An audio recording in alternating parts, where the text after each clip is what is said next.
Whether you're joining a Product Marketing Alliance event for the first time, or if you're a seasoned regular, welcome to Product Marketing Trailblazers. We have an awesome selection of innovative content lined up for you this week. But before we dive in, I just want to say a huge thank you to our sponsors, speakers, and you, our lovely audience, for joining us. From wherever in the world you are watching, we're sure you'll enjoy today's talks. To get the most out of these sessions, please ensure you're sharing your feedback and asking your questions in the comments section for our speakers to answer. Each of the recordings from today's sessions will be added to our on-demand library. If you aren't already, then why not become a PMA Pro member and benefit from unlimited access to exclusive templates, frameworks, and our entire library of video content from all our events. So with all that to come, let's dive right in.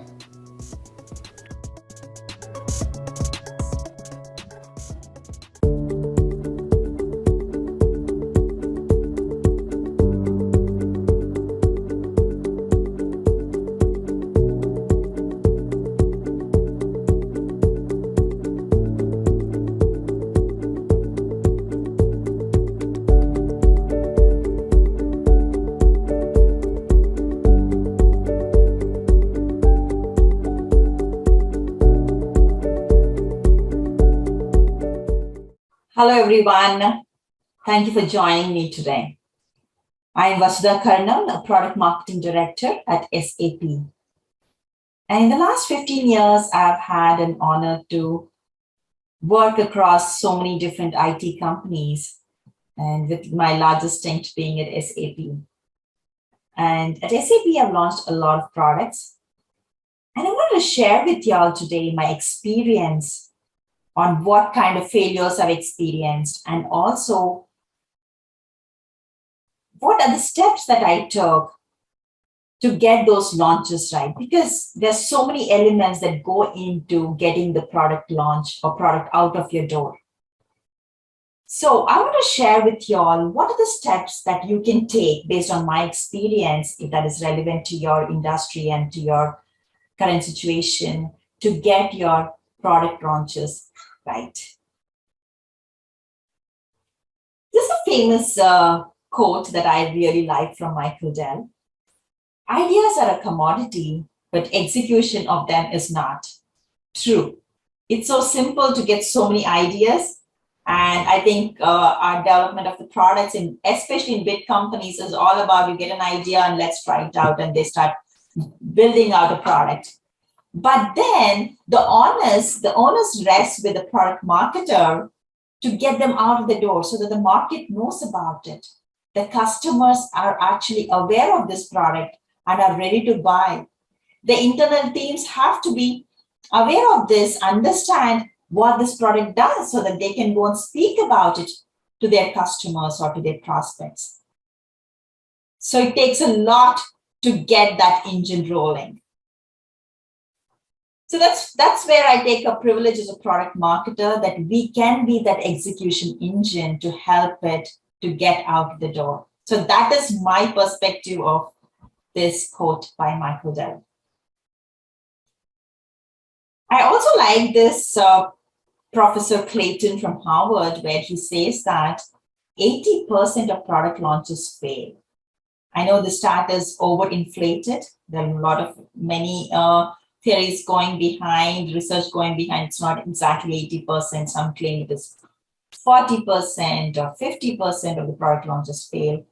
But that's not the point. The point is a lot of product launches actually fail. And who gets blamed? It's not the engineer, it's not the product management, but it's more about the product marketer who's in charge of the go-to-market decision person gets blamed. So what go-to-market has to do with it. So let's look at why do product launches fail. So based on my experience, I found these 4 elements, if they are not done right, that's when there is this big gap between you developing a product to taking it to market. So let's have a closer look at this. The first one being a failure to define a strategy or objectives or the solution readiness.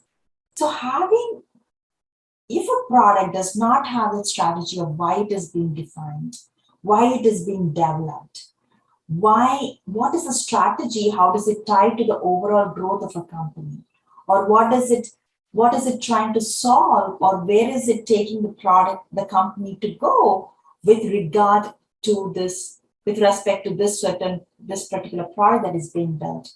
Is the product ready?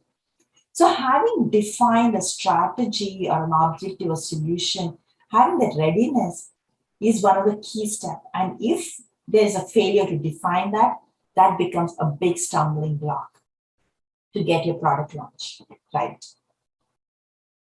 One of the second most important thing is, have you identified the target audience? Do you know what they want and they need? Customer expectations are changing by the day. And they're expecting a lot more. And they're expecting a lot more simpler ways of doing things. And if your product is not able to match their criteria, they're not going to buy it. They're not even going to look at it. And also, if you're identifying a wrong audience, have you identified the right audience for your product? If you have not identified the right audience for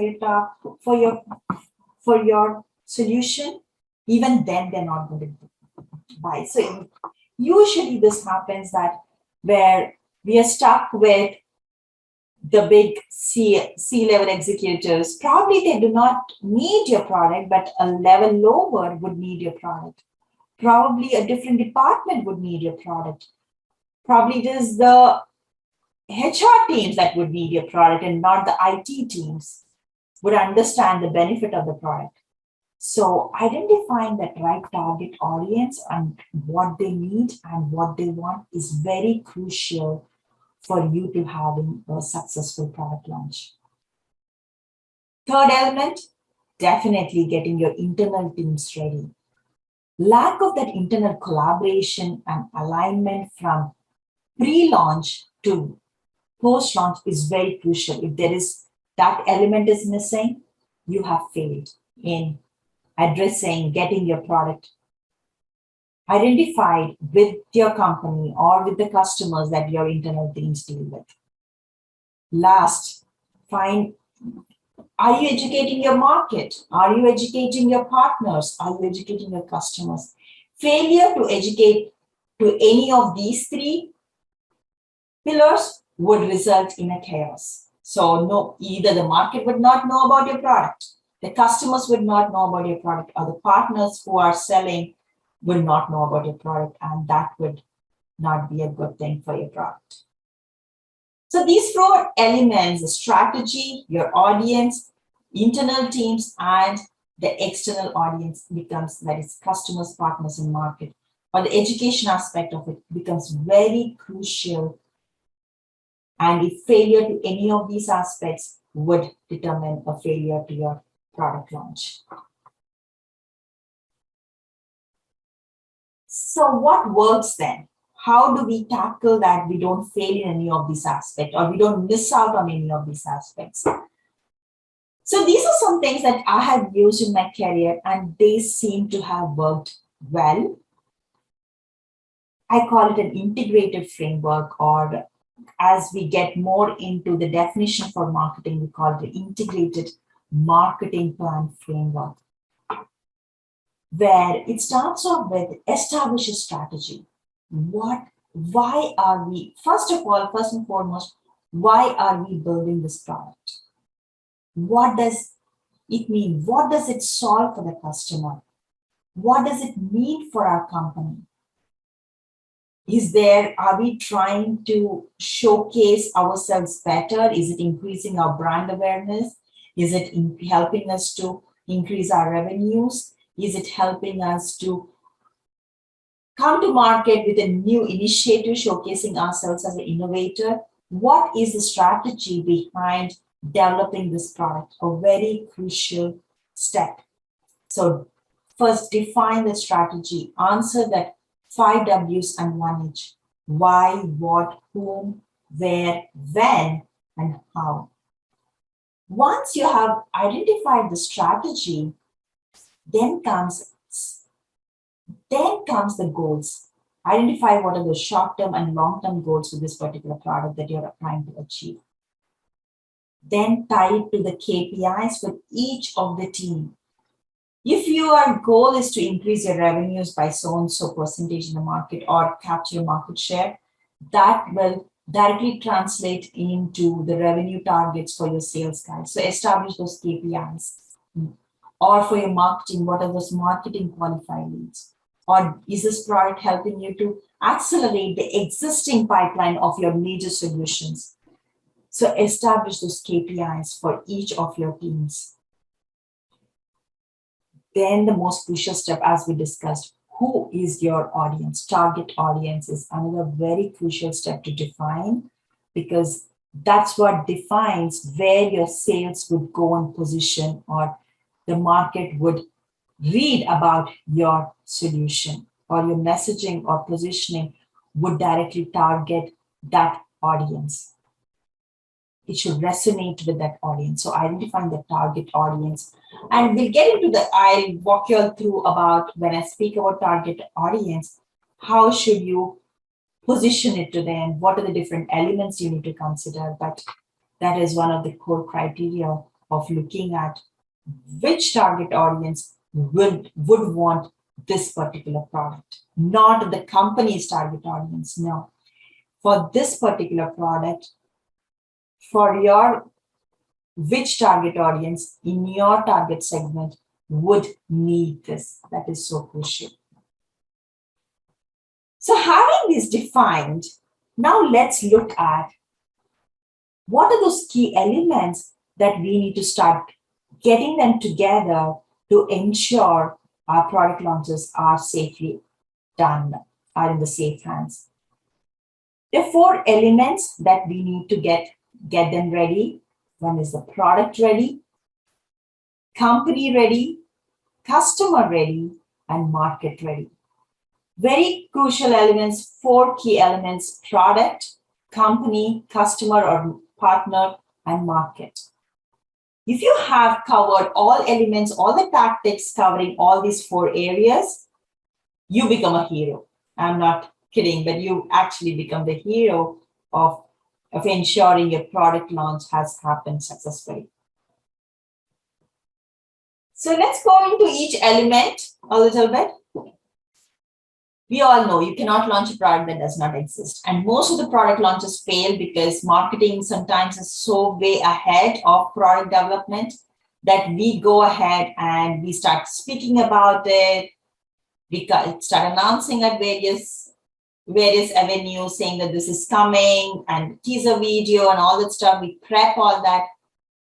But if there's no alignment to actually what is happening with the product, our messaging and the timing would not sync with if the product is coming out at the time defined.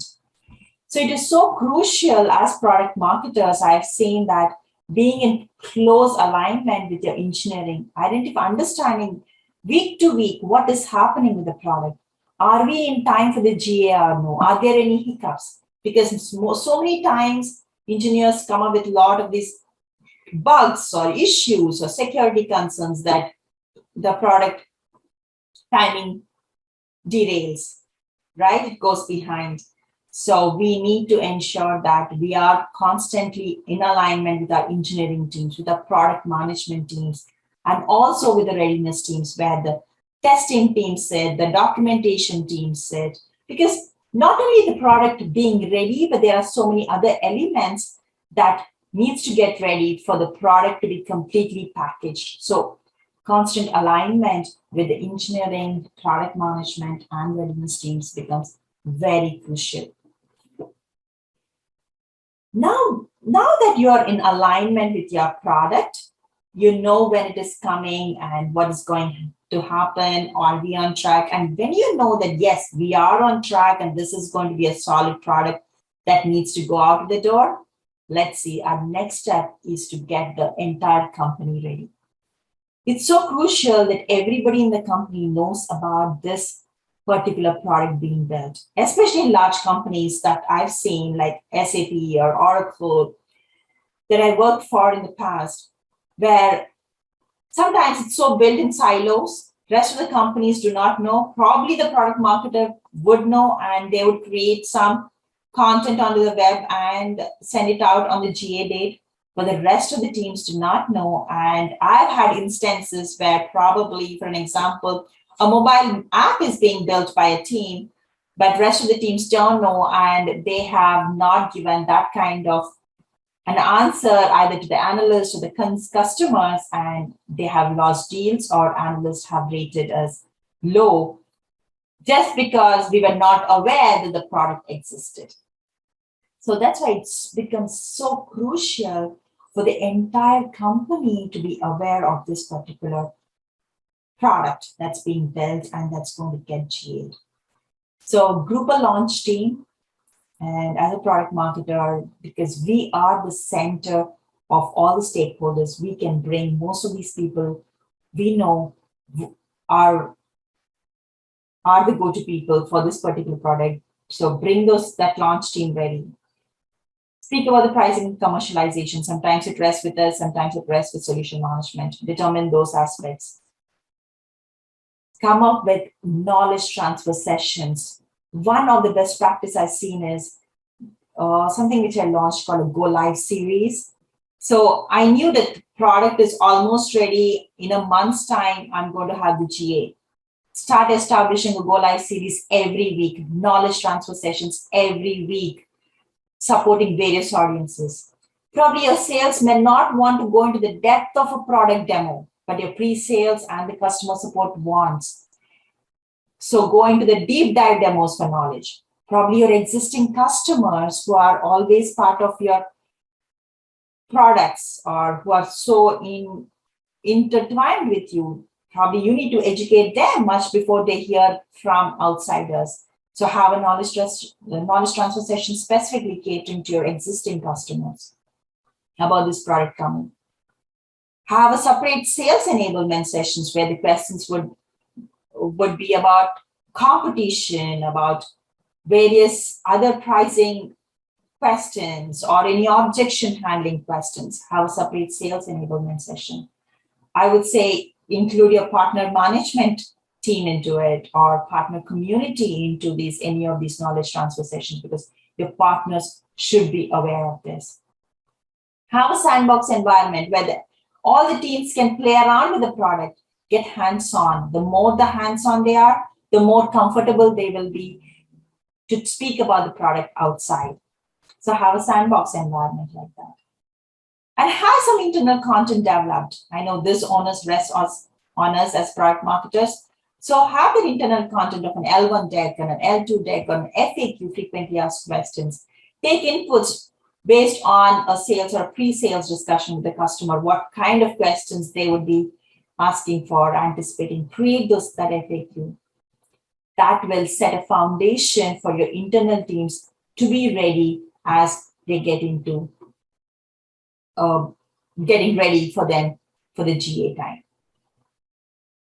Now comes the majority of the actual groundwork to be done for a marketer. It's to know our buyers. So in my experience, traditionally, we used to just do only buyer persona, or traditionally target audience would be to whom we are selling and what kind of messaging would be more about our value proposition. But in the last year or so, I've seen that that's not working very well, because probably the buyers are buying, but who's using your solutions? So that's when we identify the two kinds of personas. One, the persona who's actually buying your solution. The other persona is actually the person who's using your solution. So there's a buyer persona and then there is a user persona.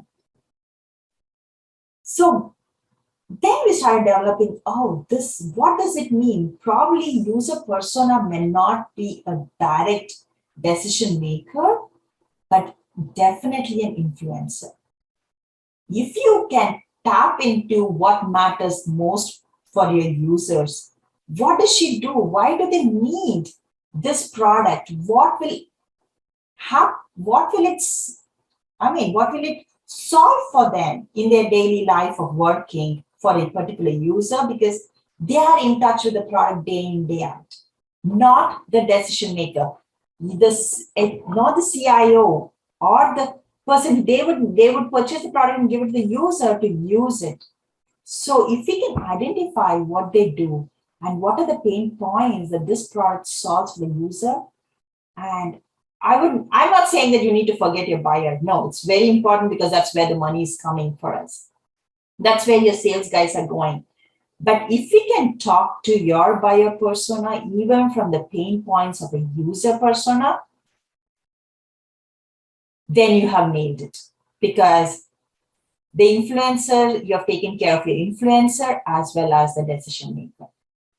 So it's so important that we define our buyers, buyer persona and user persona. Once you have that, you know what they want. Why do they need, or what are their pain points? And why would your product solve that for them? So that's when our messaging and position, I started tweaking less about a value proposition of our solution from our perspective, but more about how can this product help you? Is it about simplifying their onboarding experience for HR people? Is it simplifying their approval process in a procurement environment? Is it having the ability to work from anywhere using this mobile app? That way, tweaking that messaging and positioning from not what the product does to how it can help them can actually help us to get into the window of space in their mind. This is what Al Rees from Positioning, the book that I've been reading, speaks about. Simplified messaging, because our personas or our target audiences have been bombarded with over communication. Bombarded. So to find that space in their mind where they can experience or they can even listen to a bit of what our product does, will get into their viewpoint immediately. So how do we get that message into their system? That should be our aim as we develop the messaging and positioning. And that really helps. That's what I see. So now that you've defined a user persona, the buyer persona, and the messaging, now next step is, what are the different engagement content that we can have for our customers? So they want to know more about our solution. Now that you've entered into their minds, they want to know, oh, it's intriguing. What does the solution do? How can it solve my problem? So you need to have all that content ready, and in various modalities. I just jump into that about what kind of content across the buyer's journey, but it's so important that content is engaging for them. And definitely, everybody loves storytelling. So I would say, even at the initial stage, if there is an opportunity, probably your product team is already working, your engineers are already working as they're developing this product with a customer of yours or with a design partner. Capture that story, how it is solving for them in real time as they're building the product. Can we create a story or a story out of it? So it's so good to have a story. And it's not always possible, but I've seen it in a couple of times where having a customer speak about it, even at the time of launch, about how the solution they were with our developers, they developed on it, it builds trust, transparency, and added oomph to our product launch. That is what I have noticed. Now I wanted to give you a quick view on the customer engagement content across the buyer's journey. And we use the model called LACE, that is land, adopt, consume, and expand. So we know buyer's journey, correct? It starts from awareness to decision facing the purchasing decision. So we've expanded because of the current situation that we are in. It's not that once a customer buys from us, we have achieved our result. No, it's a cloud. Especially in a cloud environment, it's more about how they're adopting our solution to how they're advocating about it. So that is where the branding comes in. And the next is, are they renewing with us or no? So considering all these 7 aspects, it fulfills from land, adopt, consume, and expand model.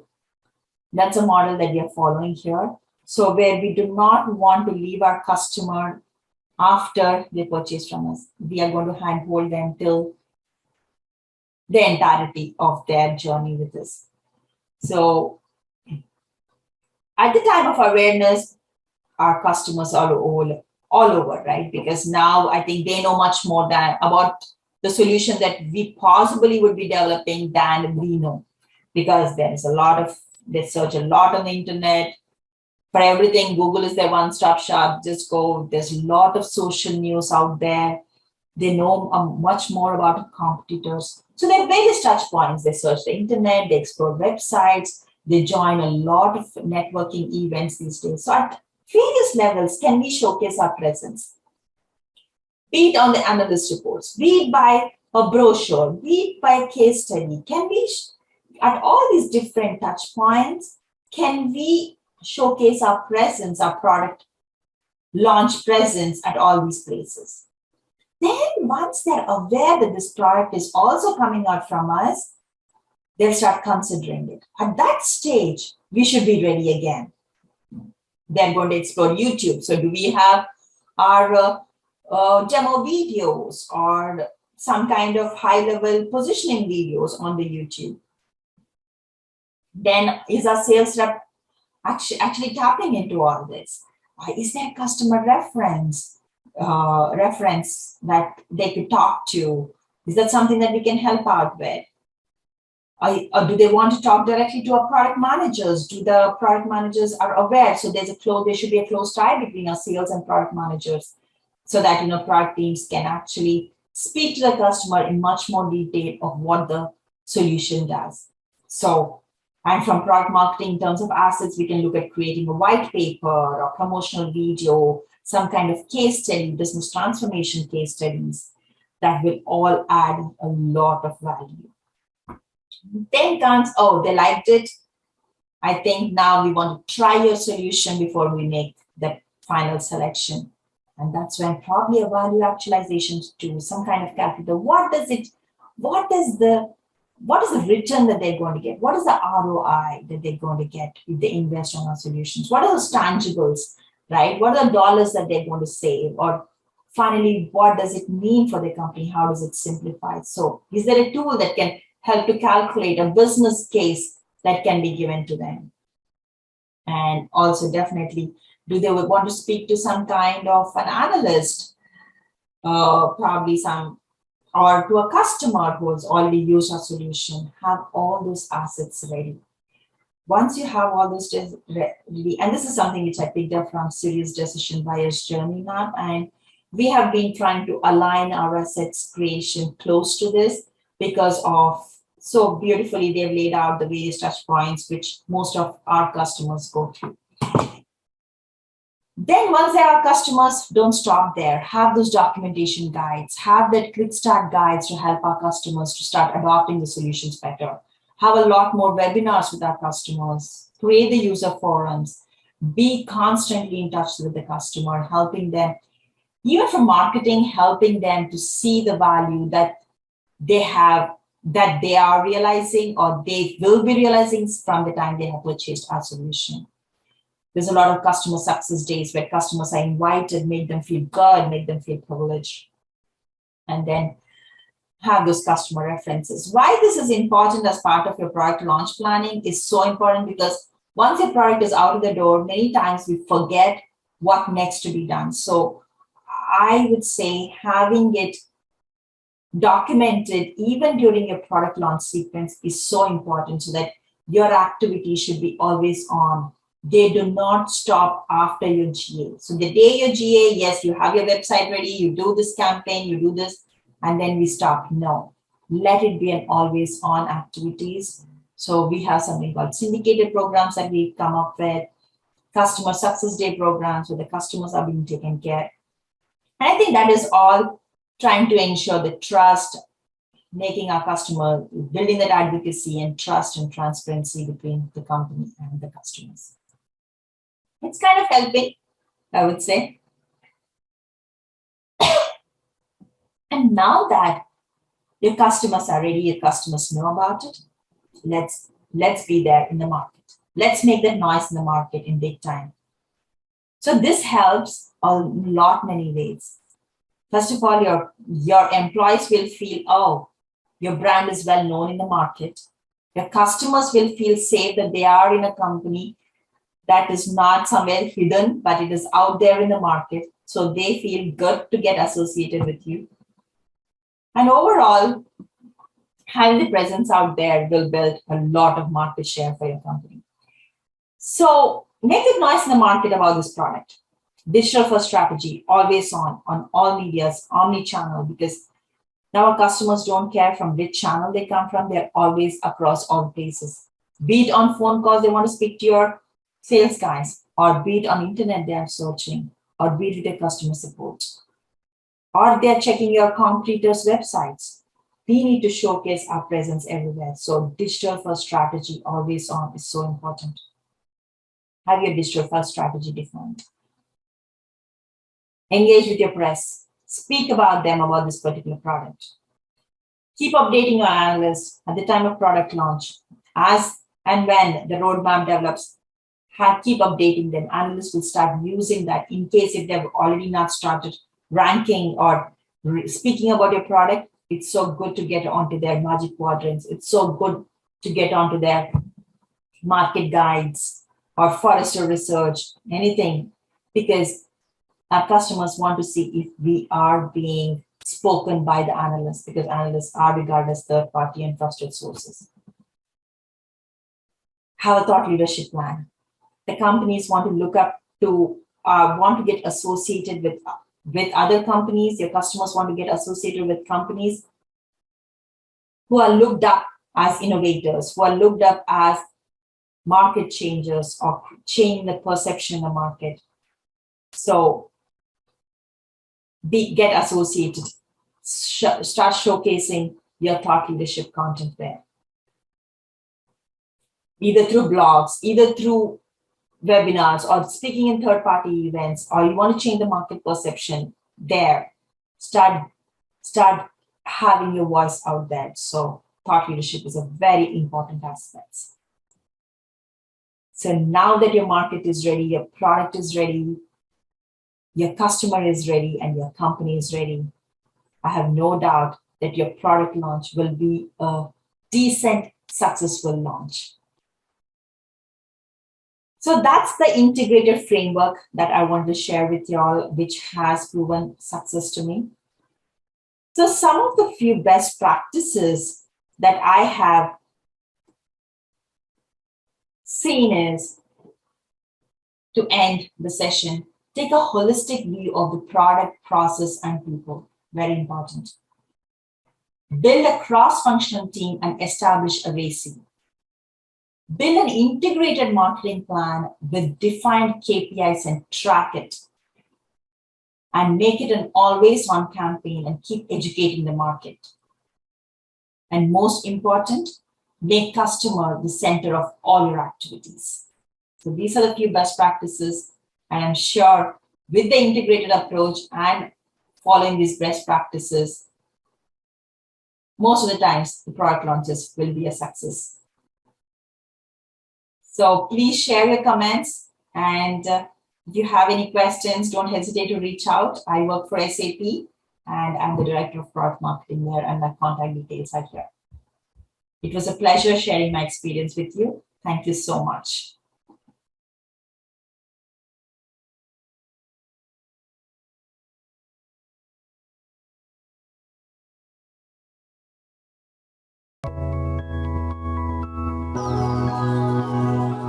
Welcome back to Product Marketing Trailblazers.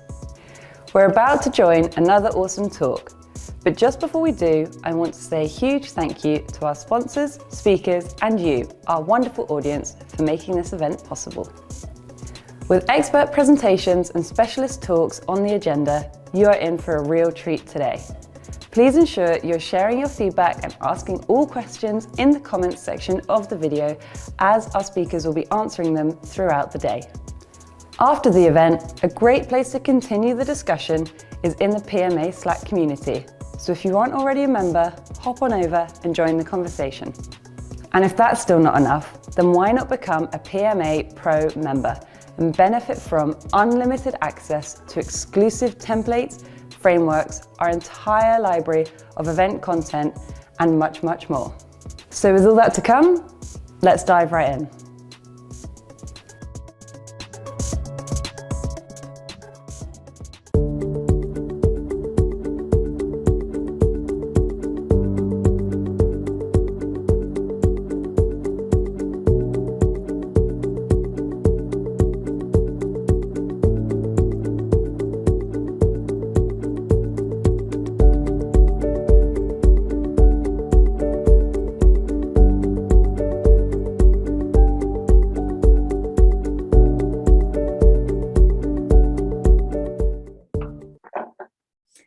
Hello, everybody, and welcome to this live session. We are about to dive into a discussion on turning hearsay into insights and how you can unleash the knowledge of your customer and prospect-facing teams and turn sales rumors into actionable insights that benefit your entire org. So a lot to get through, but as this is a live session, we would really love to get your live questions and comments. So please pop them in the chat. And I'll be weaving them in to the conversation as we go. So yeah, without further ado, I'm delighted to welcome our guest speakers to our virtual stage today. So first of all, I'm joined by Tira Switzer. Tira is the Director of Product Marketing at Community Brands, which is the leading provider of cloud-based software for associations, nonprofits, faith-based groups, and K-12 schools. At Community Brands, they're passionate about their customers' impact and are invested in powering their success through technology. So there, Tira leads the product marketing and proposal team for the association division, and in this role, she oversees go-to-market strategy, messaging and positioning, product launches, competitive and sales enablement for a portfolio of 9 different products. And yeah, when she isn't turning hearsay into insights, Tira enjoys Britney Spears, true crime, and traveling. Welcome, Tira. Thank you. My other guest, I am joined by the wonderful Alex Cook, who's an enterprise account executive at Clue. Clue provides a lens into your competitors' world, empowering product marketers with automated insights collected from the web, and also with a streamlined way to crowdsource internal intelligence from your customer-facing teams and distribute these back to the relevant teams that need them. Yesterday, Clue had some very exciting news. They announced a 62 million Series B funding led by Tiger Global and Salesforce Ventures. So huge congrats to all the Clue team. And their plan is to invest that into machine learning to not only automate intel collection, but also insight generation for product marketers. As an account exec, Alex spent his days speaking with product marketers across industries about how they can collect and deliver actionable competitive insights to the teams that need them. And during his time at Clue, he has worked with everything from one-person product marketing teams all the way up to full-blown enterprise competitive intel organizations. And Alex's fun fact, which we were discussing just before, even though he's from Canada, he's not seen a single episode of Schitt's Creek. So welcome, Alex. Thank you. Happy to be here.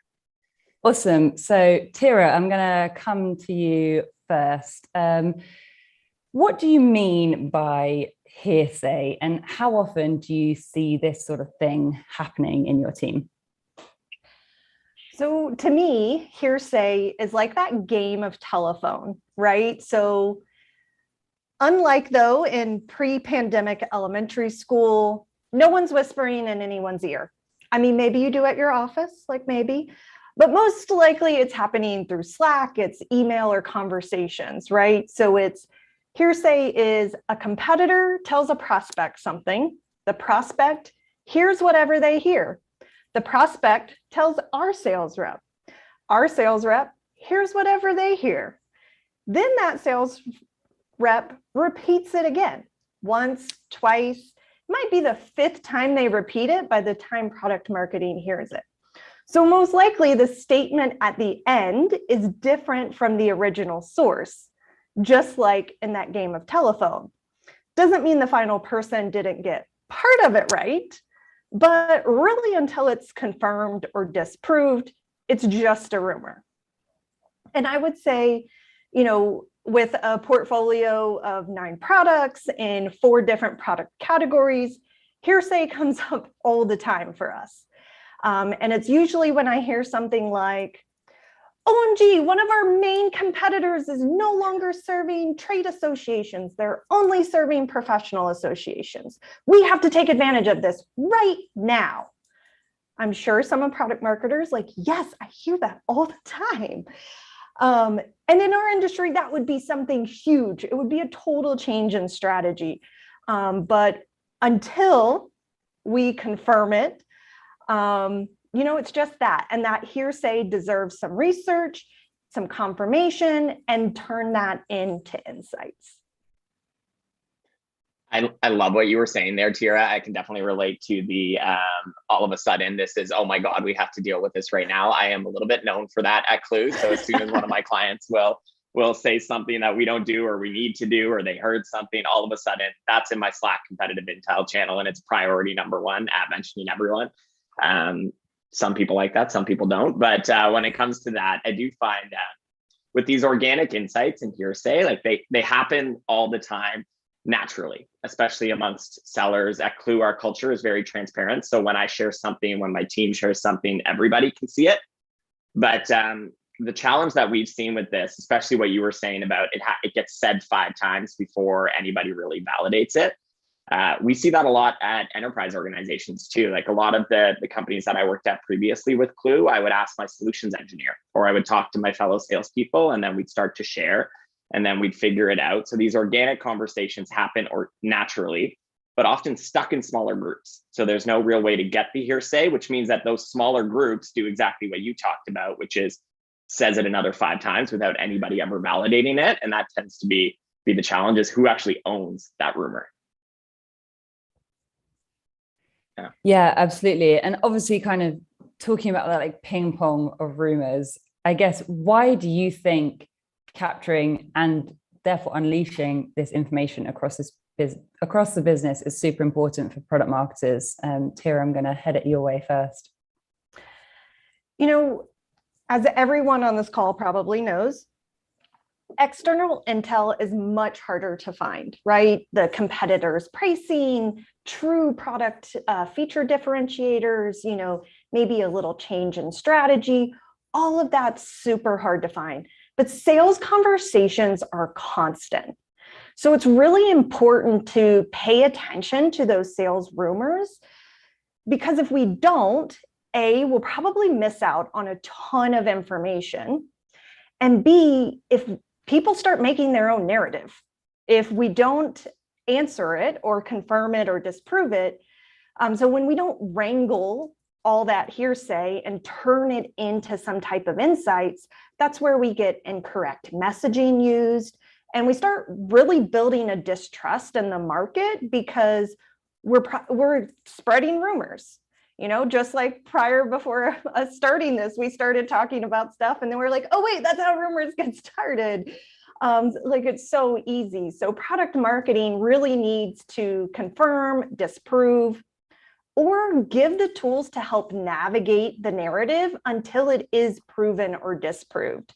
And that hearsay is confirmed hearsay is really a big piece of the overall competitive strategy. It's such an important piece of the CI puzzle.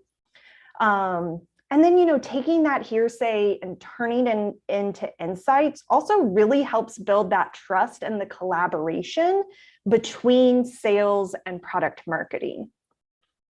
But I do think it's important to note that when we do kind of like capture it and we unleash that information and insights, product marketing does have to kind of help avoid sales panic. And this tends to typically happen when it's a really like big change in strategy or a super big rumor. I feel like today in the world of acquisitions, like that's a really great example of how a really big example of hearsay. So really separating that fact from fiction as quickly as possible, developing the narrative in conjunction with sales. And then I think we all kind of know this, but just like a good reminder to, of course, share the information back to the sales team and let people know when research is still occurring, like, hey, this is just not confirmed yet. We're still working on it. Here's the tools to help you navigate in the meantime. Yeah, absolutely. I think it's so interesting what you're saying. It's not just capturing, but it's that product marketer's role to filter that information. What's important here? What are we actually trying to act on?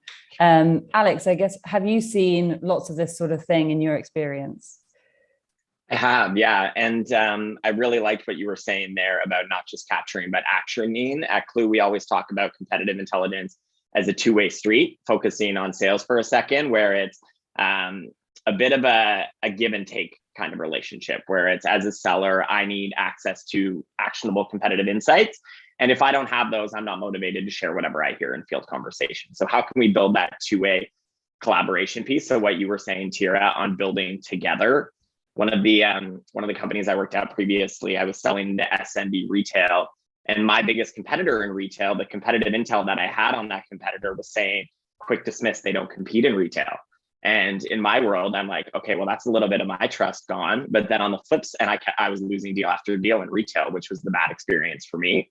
So then we kind of built our own content, started to figure it out. But again, back to, is hearsay true? And someone needs to validate it. Who knows if what we kind of created was actually relevant, but it was working.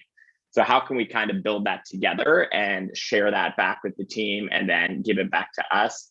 And then I also think some of the companies that do this and do this really well that I've seen with the clients I've worked with at Clue here, if you think about the two-way relationship with sales, it's very great to get sales, the validated hearsay, like you've now confirmed it, it's relevant, here it is, take it and drive revenue with it. But a lot of the times product marketers, at least the ones I've spoken to, getting competitive insights for sales is one of many hats and many priorities that falls on their plate.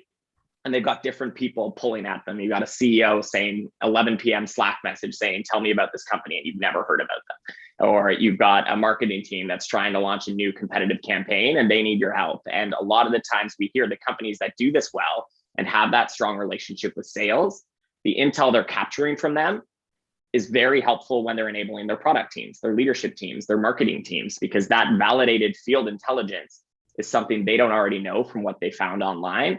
And that's something that I, as a seller, wouldn't go out of my way to share, because it's not my responsibility to get information to my leadership team on competition.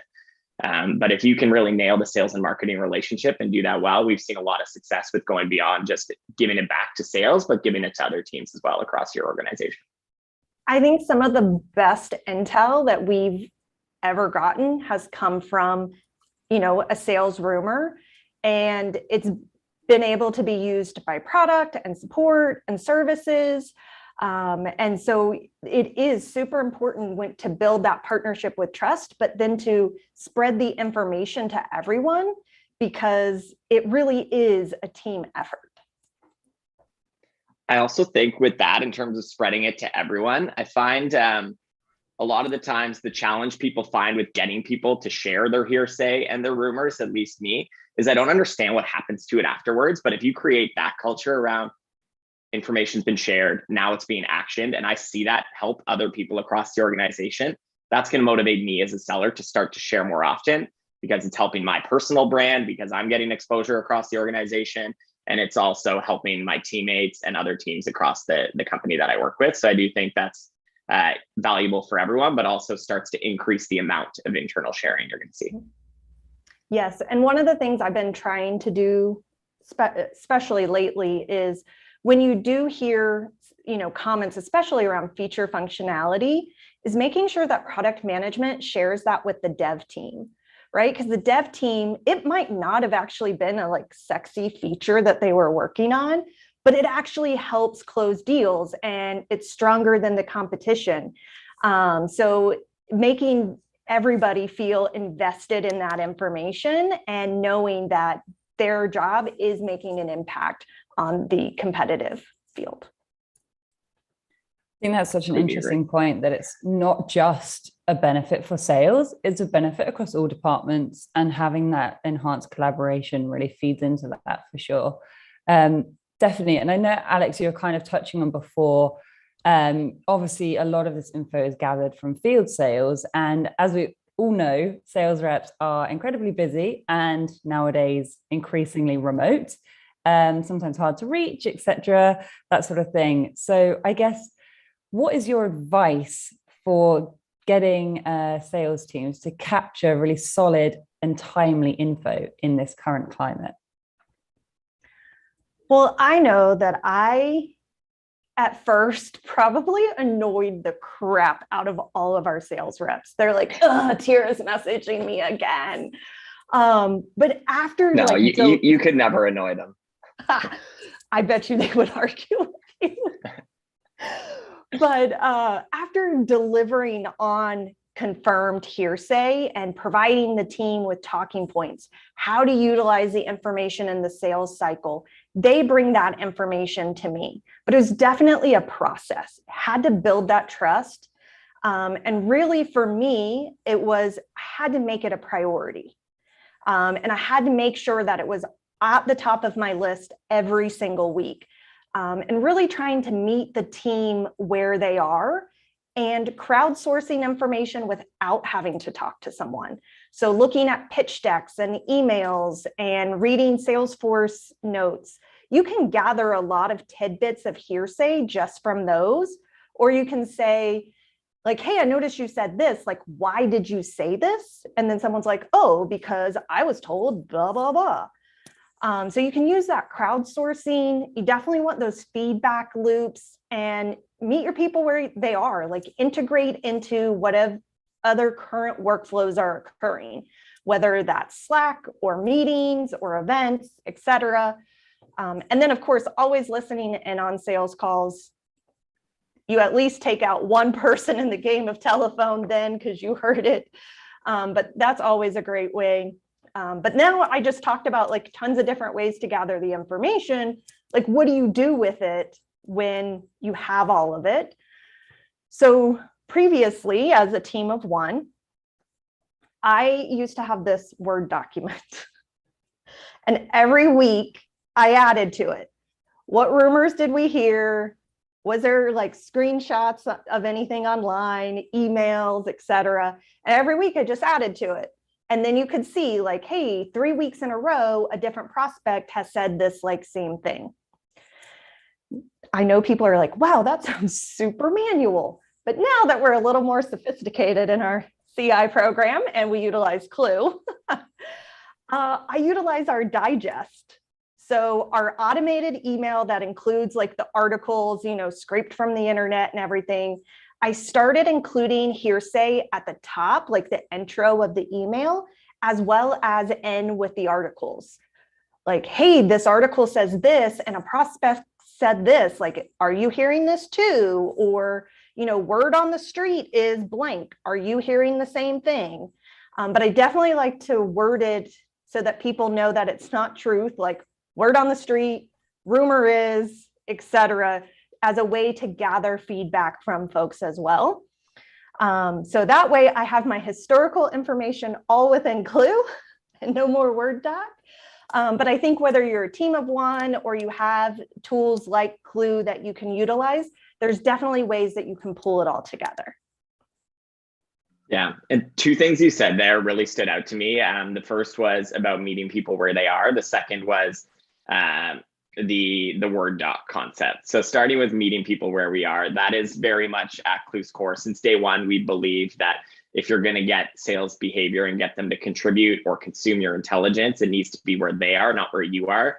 Too often when we're first starting conversations with people, I hear people say, I have a new central source of truth, but I can't really tell. People aren't really looking at the intelligence. They're not downloading my content, or I've created this Slack channel for people to contribute, but it's a little bit quiet, or I've got this centralized inbox. And that's very much the way that we look at it is let's make it easy for them. Let's get out of their way to share this kind of thing. To your point, Rose, on reps are busy and might not always respond. How can we remove the friction from that? Before joining Clue, I spent the bulk of my career at Salesforce, and we used to talk about rep adoption and behavior change quite often.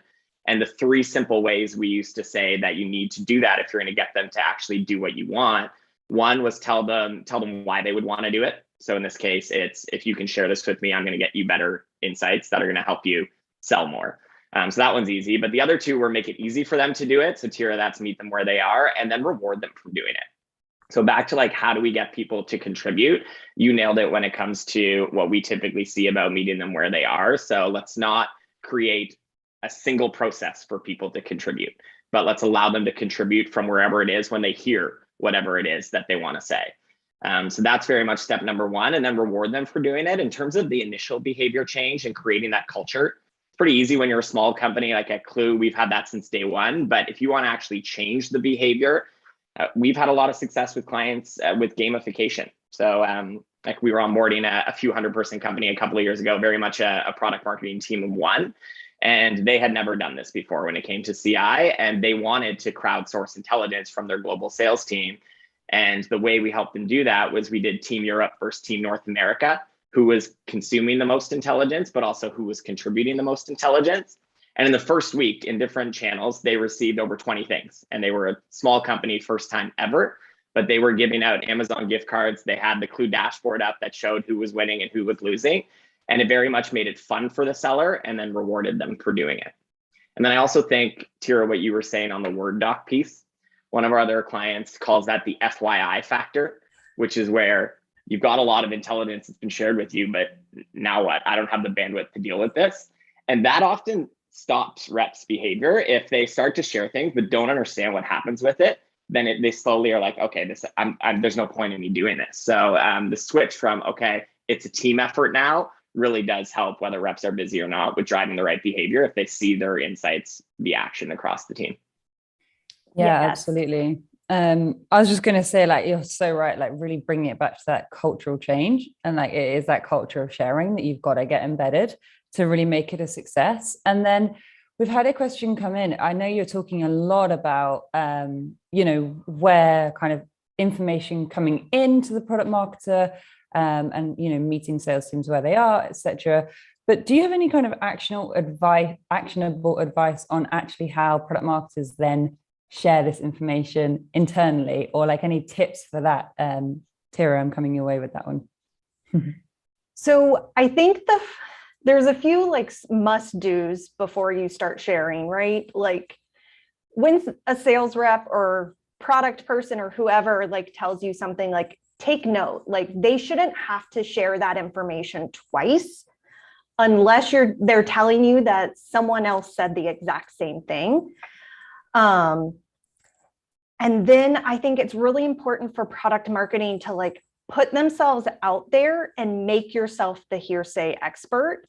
It's going to take some time, but once you are seen as that expert, you kind of have an agreement with sales that hearsay is going to be shared.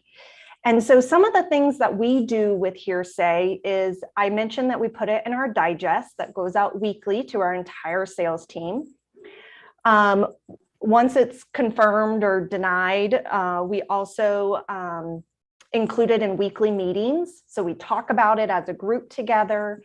One particular group I work with, they want to be super collaborative. And so we build messaging and talking points together to go along with things. And then, of course, we update our battle cards with the information that we hear as well. So we use all of those different channels. And I would say, if thinking about what doesn't work is, one, not paying attention and not trying to confirm them. I have not quite got to the point yet that I will not try to confirm every single one someone tells me. Mostly because I don't want to be that person that's like, that is dumb. Who's going to do that? And then it turns out true. Goodness gracious, like no one would ever trust me again. So I definitely try to confirm every single one that comes my way. But that's probably just me being a little OCD about it.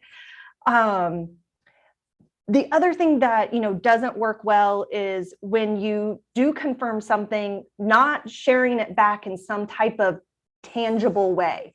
Is it talking points? Is it in a battle card? Is it Like, where is that information and what are we doing with it? And repeatedly telling the sales team and reminding them where it is and that it was confirmed. And in my experience too, I've seen where when you don't discuss hearsay, there's tons of competitive information missing. And so that hearsay that you turn into insights can fill in a ton of blanks that you have. Yeah, absolutely. Sorry, you go ahead, Alex. I was just going to add to that. As a rep, there's kind of like three scenarios if we're thinking what are the tangible ways you can distribute those insights back out. There's, for sales in particular, for me, there's kind of three mindsets I'd be in when I want to consume competitive insights. One is, I don't know about this and it's really important, tell me about it. The other would be, I'm kind of curious as to how we compare and what's happening in my competitive landscape. And then the third would be deal specific. So I need to understand what I need to say to win this deal or to advance this cycle. And we've designed our platform kind of around those three different thought processes in terms of how you consume it. But technology aside, I would think about those three things in terms of how you can get a rep to consume it. Push the important stuff to them, because you don't want them to have to go looking for it. So if you just got a really big rumor that's actually going to change them, maybe even push it out. I know, Tira, you talked about like immediacy. Maybe push it out of a rumor as a rumor, but make sure everyone knows it's a rumor. Take that, depends on your culture of your organization, whether you want to do that. Some people will view that as risky to share rumors, but maybe you put it out right away and say, has anybody else seen this, and get their feedback. So push it out as soon as you know it. And that's me. I need you to help me. And then the other piece is the curiosity piece. So make it easy for me to go to competitive insights without having to look through Google. So if I actually just want to understand how I fit, what's my process about that? So create some type of way for me to go and look at everything you know without having to do my own research. And then the third is the actionable content piece, which is, I'm in a deal, I don't know what to say, my competitor just said this. And I think if you're thinking advice on how to distribute that, it needs to be, again, back to what Tira was saying about meet them where they are. I don't want to go to a central source of truth to go find that. I'm on a call right now and I need it there. So make sure it's easily accessible and searchable from wherever it is that person is, and make sure it's up to date. From my experience, what you were saying at Trust, a lot of the clients that we speak with, we actually hosted a summit a couple of weeks ago, and I was in a networking session with one client, and he said, one thing that this person said was, once I lose their trust, I will never get it back. My company can, but I cannot. And there's a lot of, that's quite an extreme example, but there's a lot of truth behind that. So in some circumstances, it's often better to have no information than out of date information. Because out of date information being distributed to me, if that's my expectation of what you have, then that's just what I'm going to assume everything else looks like. So maybe you want to prioritize and start with whatever you have the bandwidth for, and make sure it's really perfect. And that way I really trust you when it comes to what you do have. Let's build some more together. And I think product marketing has to remember the answers too. And you have to easily be able to answer those questions, because most likely there's going to be a handful of people that don't go to any resources, right? And they just ping you. They're like, I'm on a call right now and I need this answer right now. And we love those people. But you have to keep them all straight in your head too, to be able to answer all of those right away. Because that continues to build that trust.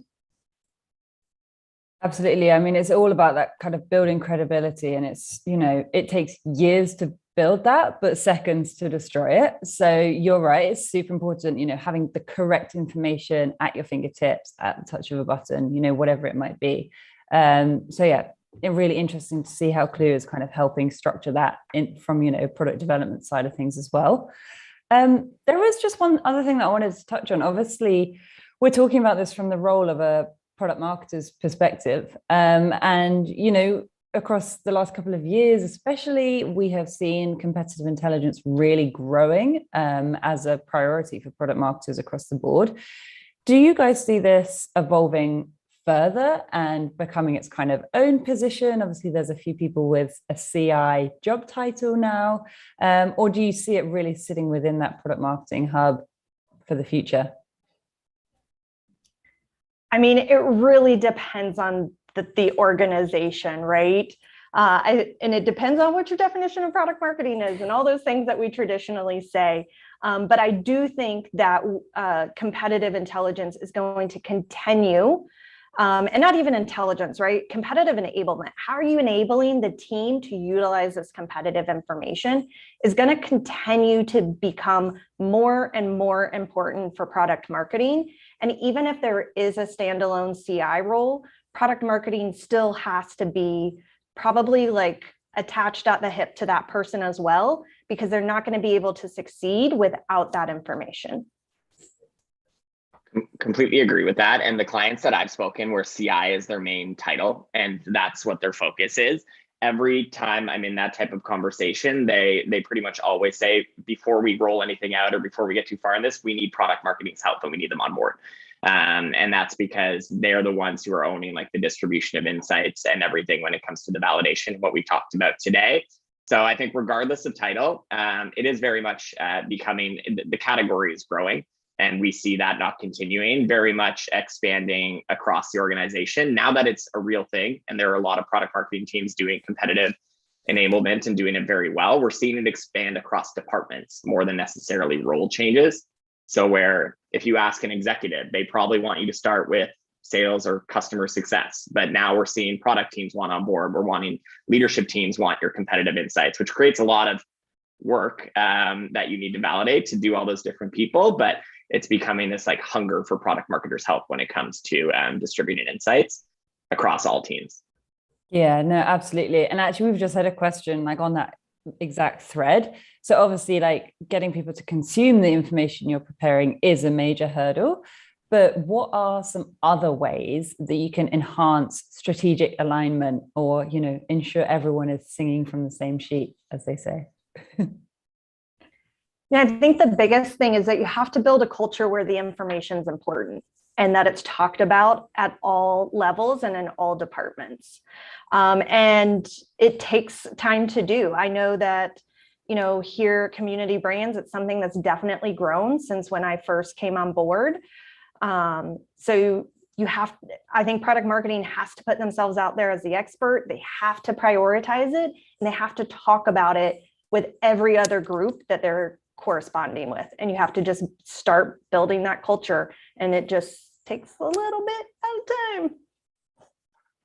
And one of the things that we've seen successful, we often help with this in onboarding new clients, is building a SWAT team or a tiger team where everybody's kind of building together, which Tira talked about. So have maybe you have a representative from sales, from product management, from leadership, from marketing, from every department within your org that you intend to distribute this type of insights to, and get their advice on what to include and what they need that's going to help them, but also get them to help build too. So if they feel like they're a part of it, they're the champions in their organization. So if you're thinking, how do I create that culture?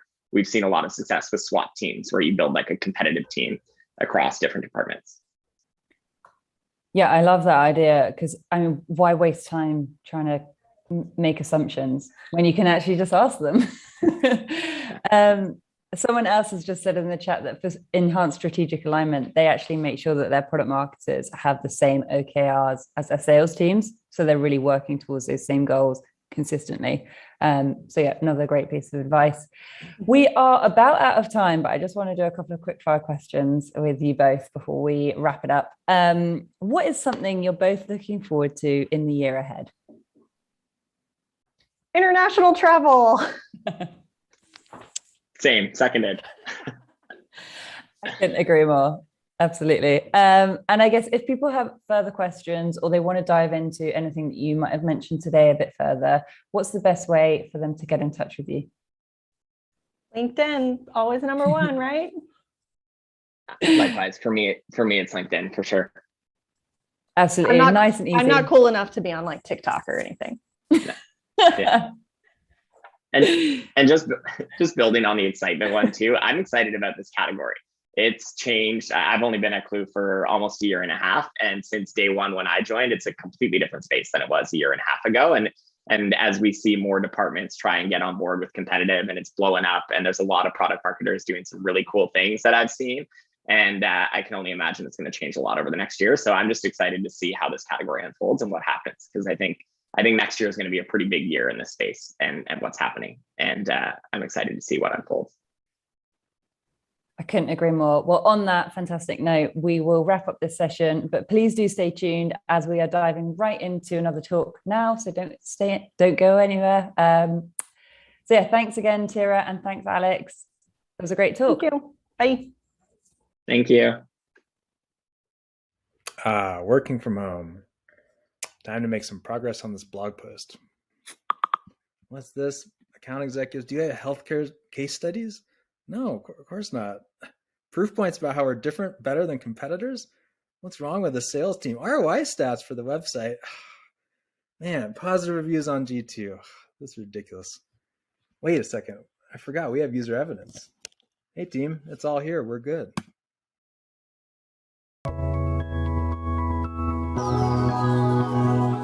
Hi everyone.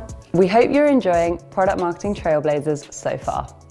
Just before we jump into the next session, I want to share some info on a very exciting project we have been working on here at PMA.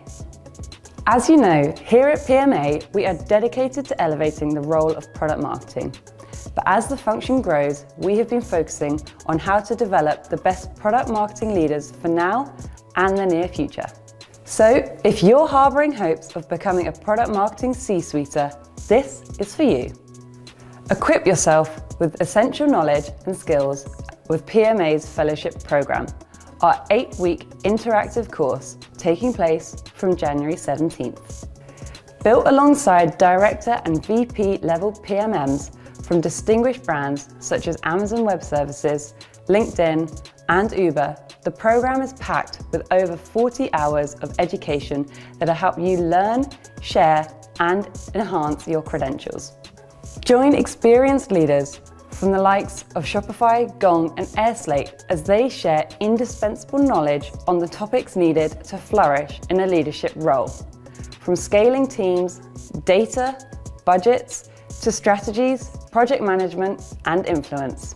Gain unprecedented access to tried and tested tactics, strategies, and methodologies that'll help you build an exemplary strategy. Plus an exclusive fellowship alumni, 14 templates and frameworks, live weekly workshops, and actionable coursework. Enroll today at pmmalliance.co/fellowship and take the first step towards becoming a C-suiter of tomorrow. But for now, we're headed on back over to Product Marketing Trailblazers.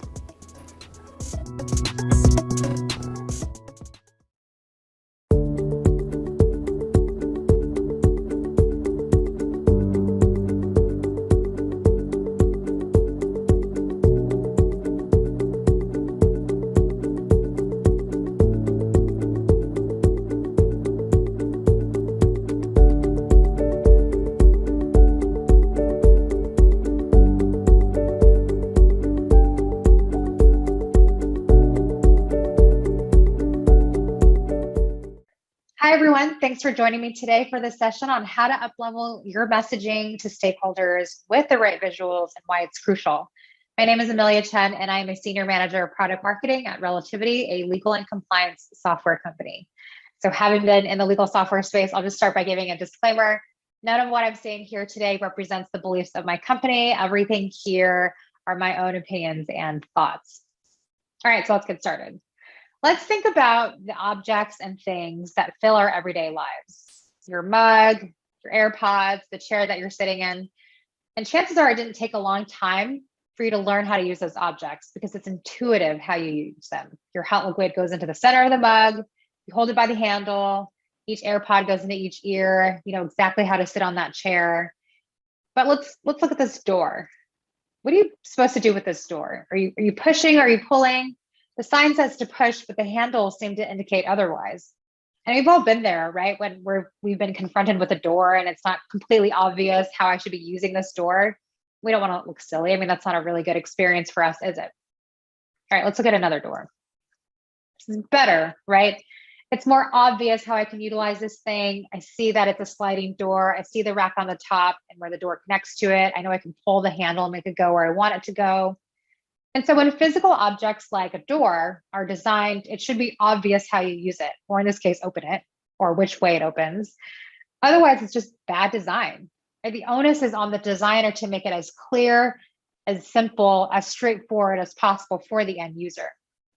And so likewise, when you design your deck to communicate your finding or your recommended messaging or your go-to-market strategy, the onus is on you as the designer of that deck to ensure that you're communicating your point as clearly and as straightforward as possible. It's not on the end user, AKA your internal stakeholders or your audience, to push and pull and try to figure out what it is that you're trying to say.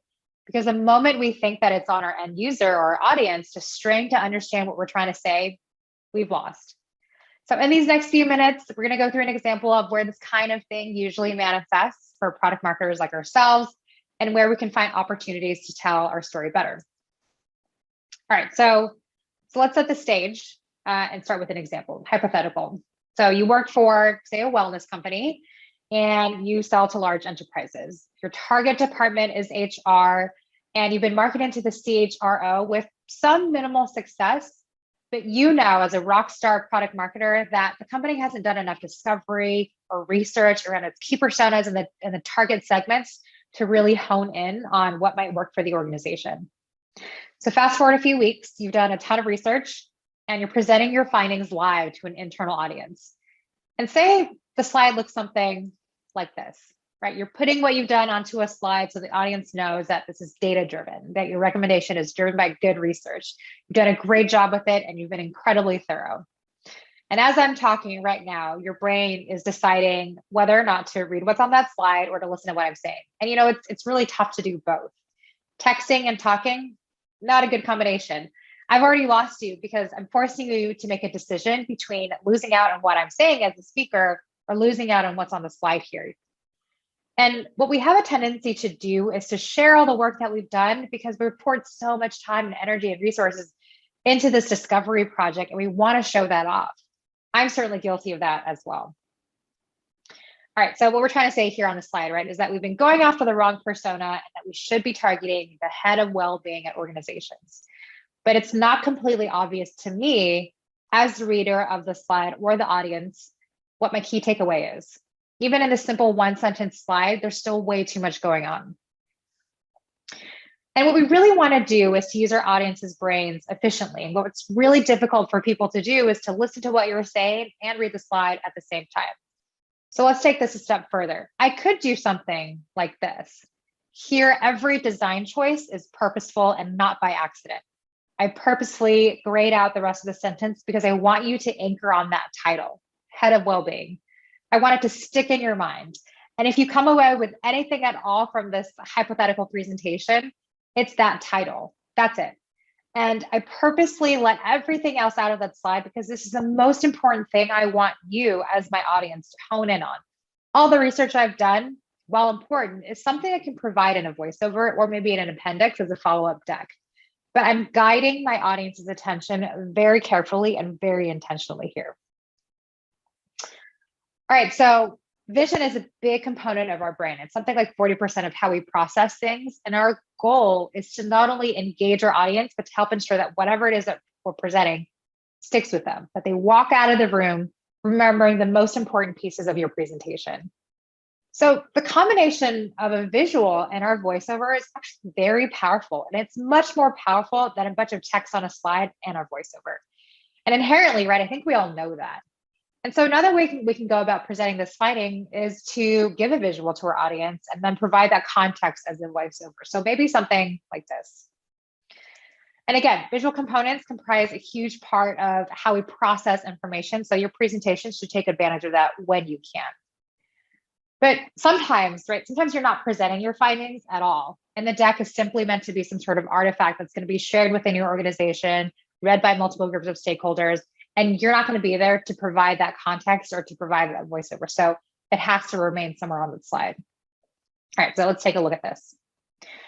Chances are when you're creating decks for your internal stakeholders, you're probably using your company's presentation template. So probably has a white background. Maybe there's like a line down here somewhere. Maybe there's like a logo on the right-hand side there. And you don't always have the creative freedom to go beyond the template. That's perfectly fine. We can definitely work with something like this. Okay, so let's go back with our previous finding. And let's assume that you're creating a resource that's going to be shared around and read by multiple groups of folks. And again, you can't be there to provide that voiceover. You know what you want to share, and you know you want to share your insight, but it's also important to show how you got there. You know your stakeholders really well. You know the kinds of questions they're going to be asking. So it's important to you to show your approach and your methodology and demonstrate it somehow on this slide. And so let's just stare at this for a few seconds. And right now, I'm really hoping that your brain has like a visceral reaction to this slide, that you're rejecting the amount of work that you have to do, because there's a lot going on. And there's a lot going on, and we don't know what's happening, and I don't know what the conclusion is. And you know what? That would be the right and natural reaction. I, as the designer of the slide, have done you very wrong. I'm making you do way too much work. And if that's the case, I've already lost you. Your mind has gone into bigger, better things, and that's my fault as the designer of this slide. So let's talk about each of these components first, and then we're going to zoom out to talk about the bigger picture that we're trying to paint here. So pie charts.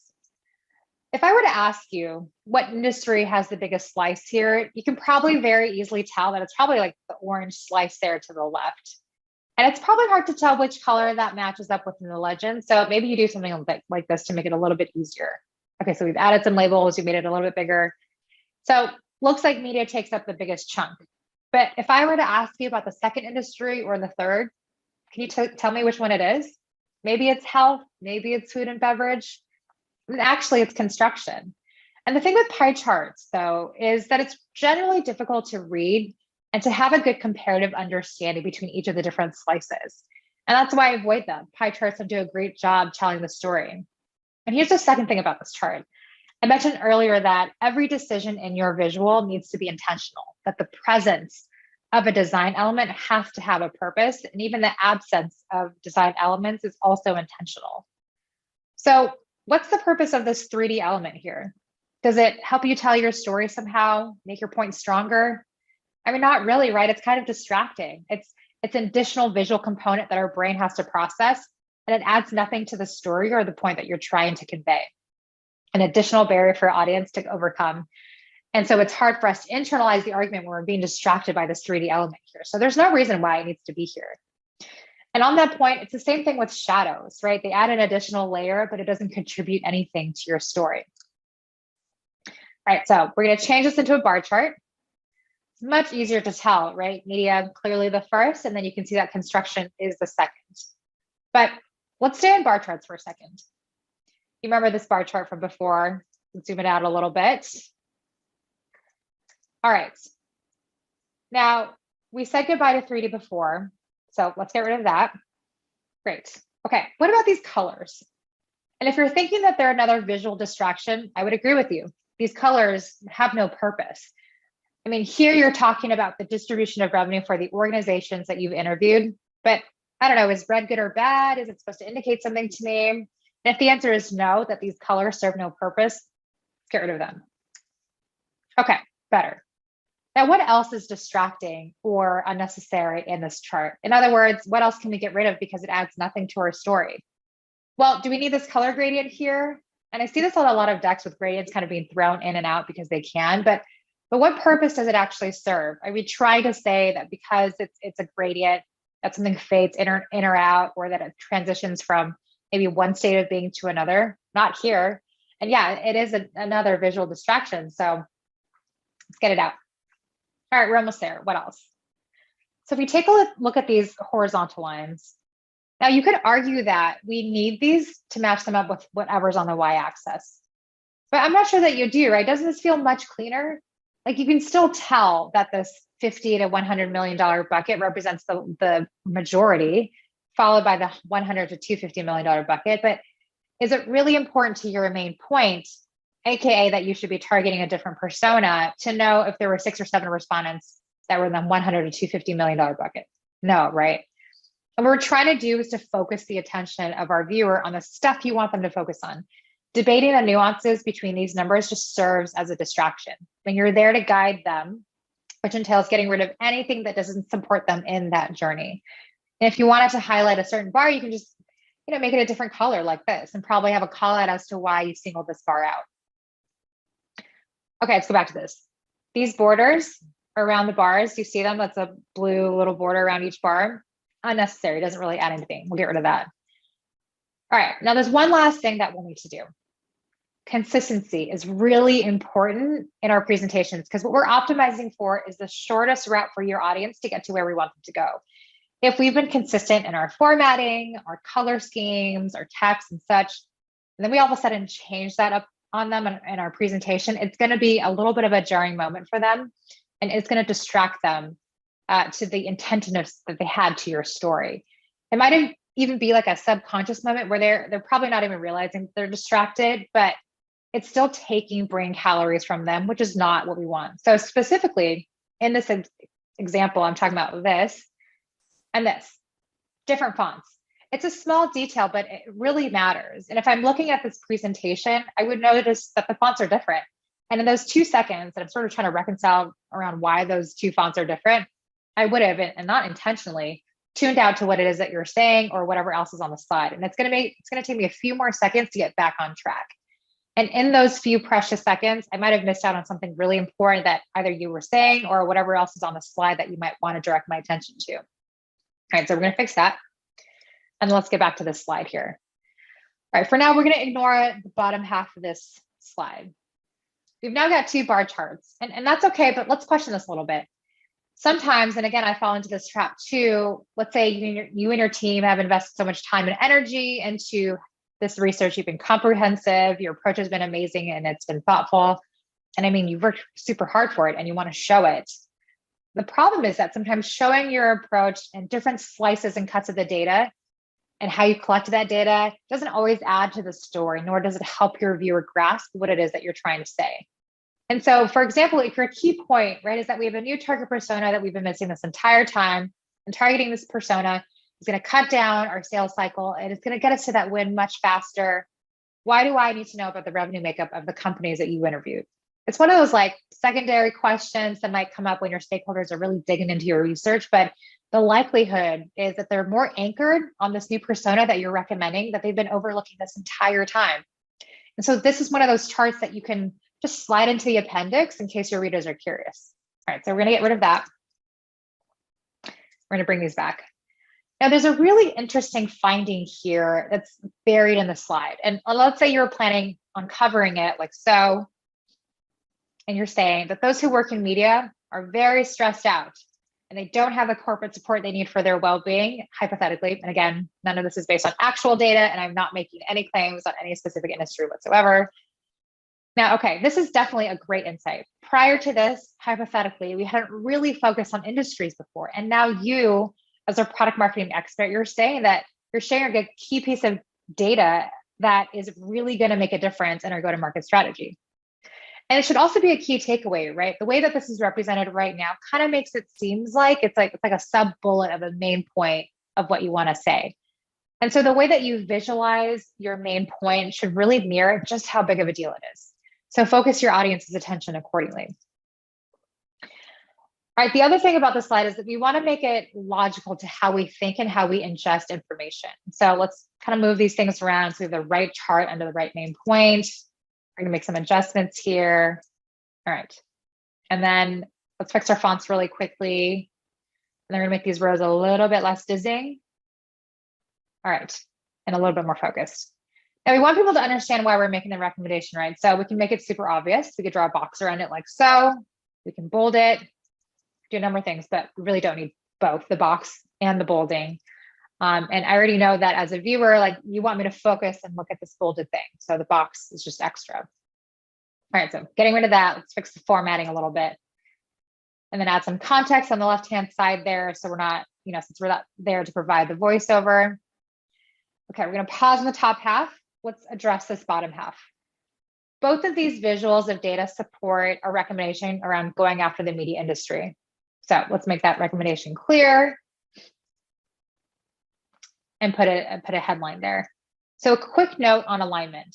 When things are misaligned, it also serves as a distraction. The fact that this bar chart here isn't aligned with this table, that draws attention away from your main headline and makes me lose my focus. So let's fix that. And notice here that we have alignment here, here, and here. Now, it may not be super obvious, but it reduces the burden on your brain. And that's really important. Now you have that piece of context here that you can slide in. All right. A few things I want to point out about this layout. So our eyes naturally move in a Z shape. It's like when we're reading. We start from the top left, go down here, and then we go to the bottom of the slide on the right-hand side here. And this layout reflects that. It reflects how our eyes naturally move. So I first want you to see the headline, and then I want you to read the context on the left. I want you to validate my recommendation on the right-hand side there, then go down, go to the second key takeaway, take a look at the chart, see that media has the highest levels of self-reported stress, read the context, and then validate it through the table. And so when you format your slides, try to keep this in mind. The second thing I want to point out is that you'll notice in the tables that there's some repeated text. And if you find yourself repeating text in a table or chart or something like that, whenever that happens to me, I see that as an opportunity to consolidate even more and to cut even more. So here, you can see that I'm repeating the words impact, buying decision, and well-being programs. So let's see how we can get rid of that. All right. And there you go. Now you've reduced the cognitive load on your view for each of those rows. I can read the header and I know what medium, high, and low pertain to. Similar scenario on the bottom table there. And now you can play around with things like bolding or underlining. But remember, we went from something like this to this. And there's certainly more that we can do to kind of clean it up here and there, but this is a vast improvement from where we were before. And the headline is much more clear. And remember, as you're making your visual adjustments, at most 10% of the visuals should be highlighted to resonate and stick with your audience. So choose your elements carefully. I also have the question of diminishing returns. Like, so for the perfectionists out there, it's really easy to sort of just spend hours and hours adjusting and tweaking and adding and subtracting. But when you find yourself in that state, ask yourself if those tweaks, those additions really will make a difference to your audience. Is your head of revenue operations really going to care if you have that line there or not? Does it make your point any more clear? And hopefully you'll catch yourself before you go down that path. All right, so as we're designing our slides, it's helpful to keep some guidelines in mind. So going back in time, in the 1920s, a group of German psychologists just developed theories around how people perceive the world around them, called Gestalt principles, of which there are 7. It speaks to how we look to create patterns and structure in the things that we see.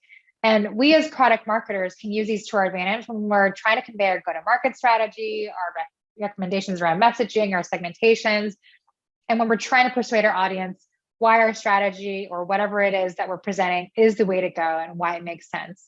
And we want to make it as easy as possible for them to grasp and internalize what it is that we're saying. So the first principle is proximity.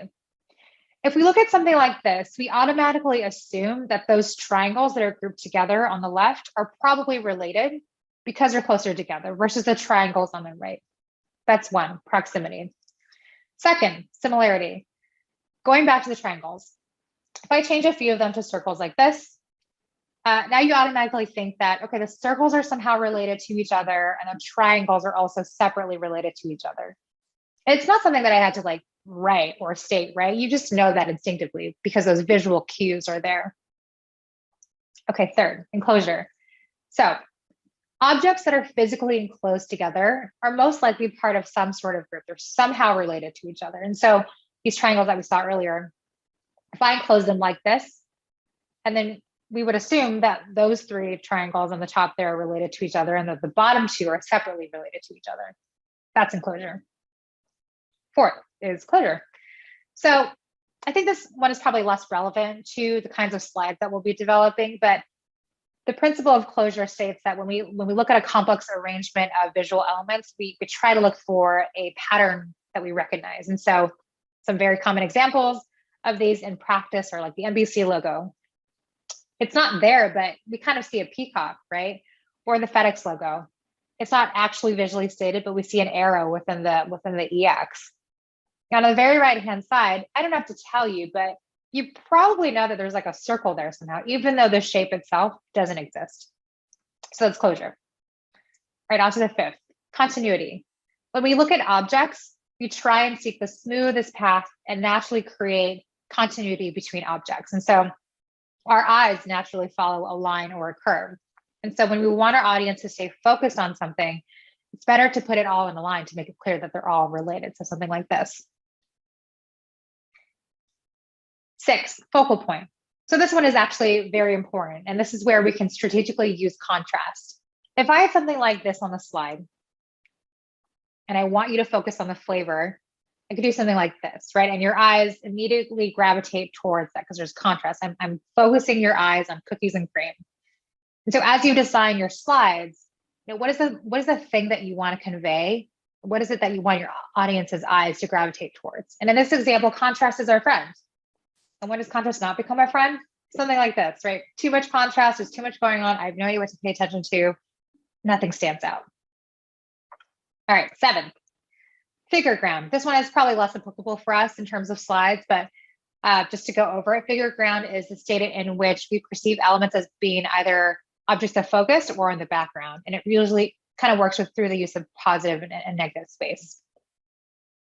All right, so let's wrap up. The 3 key things that I want you to come away with is 1, use each design element with intent. Use colors strategically, but not too many of those. If you can, stick with like a blue or gray, and ensure that you're creating clean lines and that you have alignment. Also keep in mind that white space on these slides is good. It declutters the slides, and that helps you focus your audience's attention more. Everything that's on your slide and everything that's not on there is purposeful. Because if I'm distracted by your visual elements on the slide, then I'm not paying attention to what it is that you're saying or what your main point is, and I'm getting lost in all the visual elements that's on that slide. 2nd, editing. So once you've got your main points on the slide, start editing. Clean it up and edit until you can't anymore. The purpose of this is to make sure that your point is as clear as possible. Play around with the formatting, the alignment, the layout of where you're pulling your charts and text, and ask yourself, which layout makes the most sense. Edit until you feel like each additional edit isn't adding anything to your narrative. And lastly, treat your stakeholders like you treat your customers, with empathy, because at the end of the day, this is about them. It's about them understanding and coming around to your perspective. And it's your job as the expert product marketer to really tell compelling and convincing story on why your value proposition, why your go-to-market strategy, or your new tracker persona is the best path forward. This presentation, the story that you're designing, is for them. So before I wrap up, I want to share a few resources that have been incredibly helpful for me, and hopefully you might find a couple too. Feel free to take a screenshot. These are both amazing books. Thank you so much for your time. I hope you've had an amazing experience with Product Marketing Trailblazers so far. And if you have any questions, comments, or feedback, please feel free to reach out. I'd love to connect. Thank you so much.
Whether you're joining a Product Marketing Alliance event for the first time, or if you're a seasoned regular, welcome to Product Marketing Trailblazers.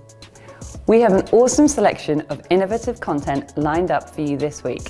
But before we dive in, I just want to say a huge thank you to our sponsors, speakers, and you, our lovely audience, for joining us. From wherever in the world you are watching, we're sure you'll enjoy today's talks.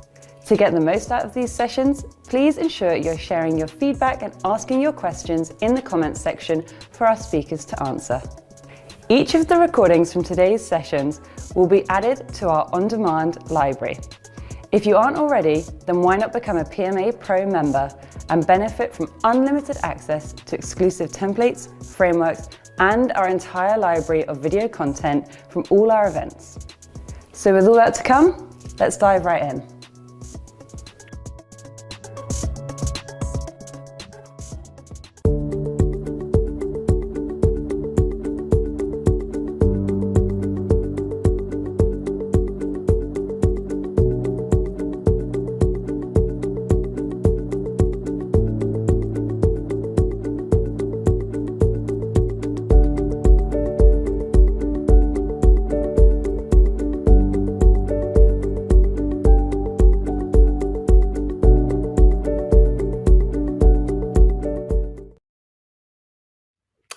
Working from home.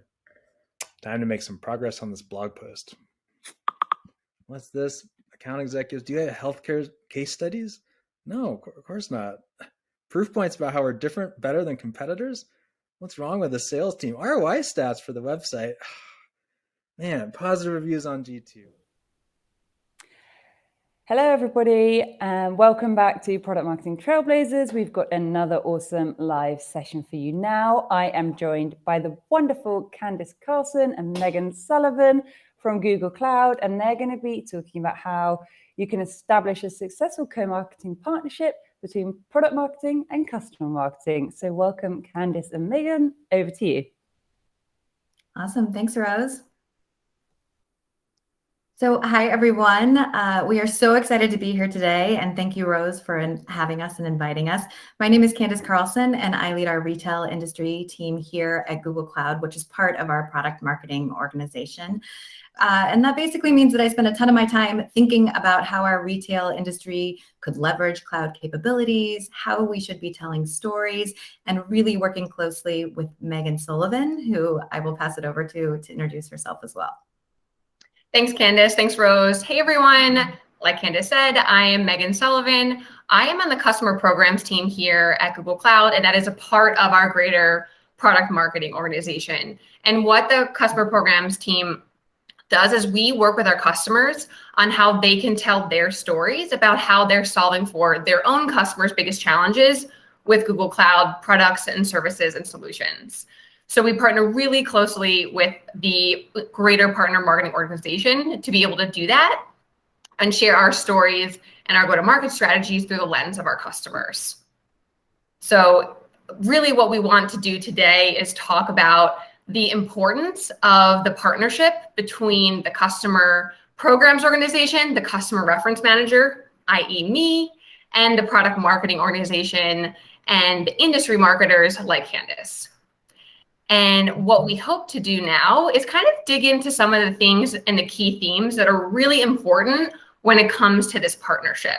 So first, we're going to dig into kind of how we work at Google Cloud and, how do our teams intermingle and how do we come together as one core team to be able to build really awesome relationships with our customers, to be able to have seamless partnerships internally, and to be able to just work better together and stronger together. So like I said, at Google Cloud, we really believe that the best way to tell the Google Cloud story is through our customer's voice. We're super customer first in everything that we do. That includes throughout the entire Google Cloud organization and the greater Google organization, but also and especially in marketing. And I love the motto that I say this all the time. I feel it's in my LinkedIn profile. It's in my internal intranet page. So if we say it, if Google says it, it's marketing. And if our customers say it, it's social proof. And because of this way of thinking that we live by on the customer programs team and that Candice and her team live by and our greater product marketing organization live by. Because of this, the partnership between my team and Candace's team, between the customer reference manager and the product marketer, is super important. We believe that the customer is the hero of the story, and Google Cloud is the enabler of the technology vision of the customer. And with that said, we really want to tell customer stories, really, really strong customer stories. We want to ensure that we are best representing the customer brand. What does it mean to the customer to participate in co-marketing?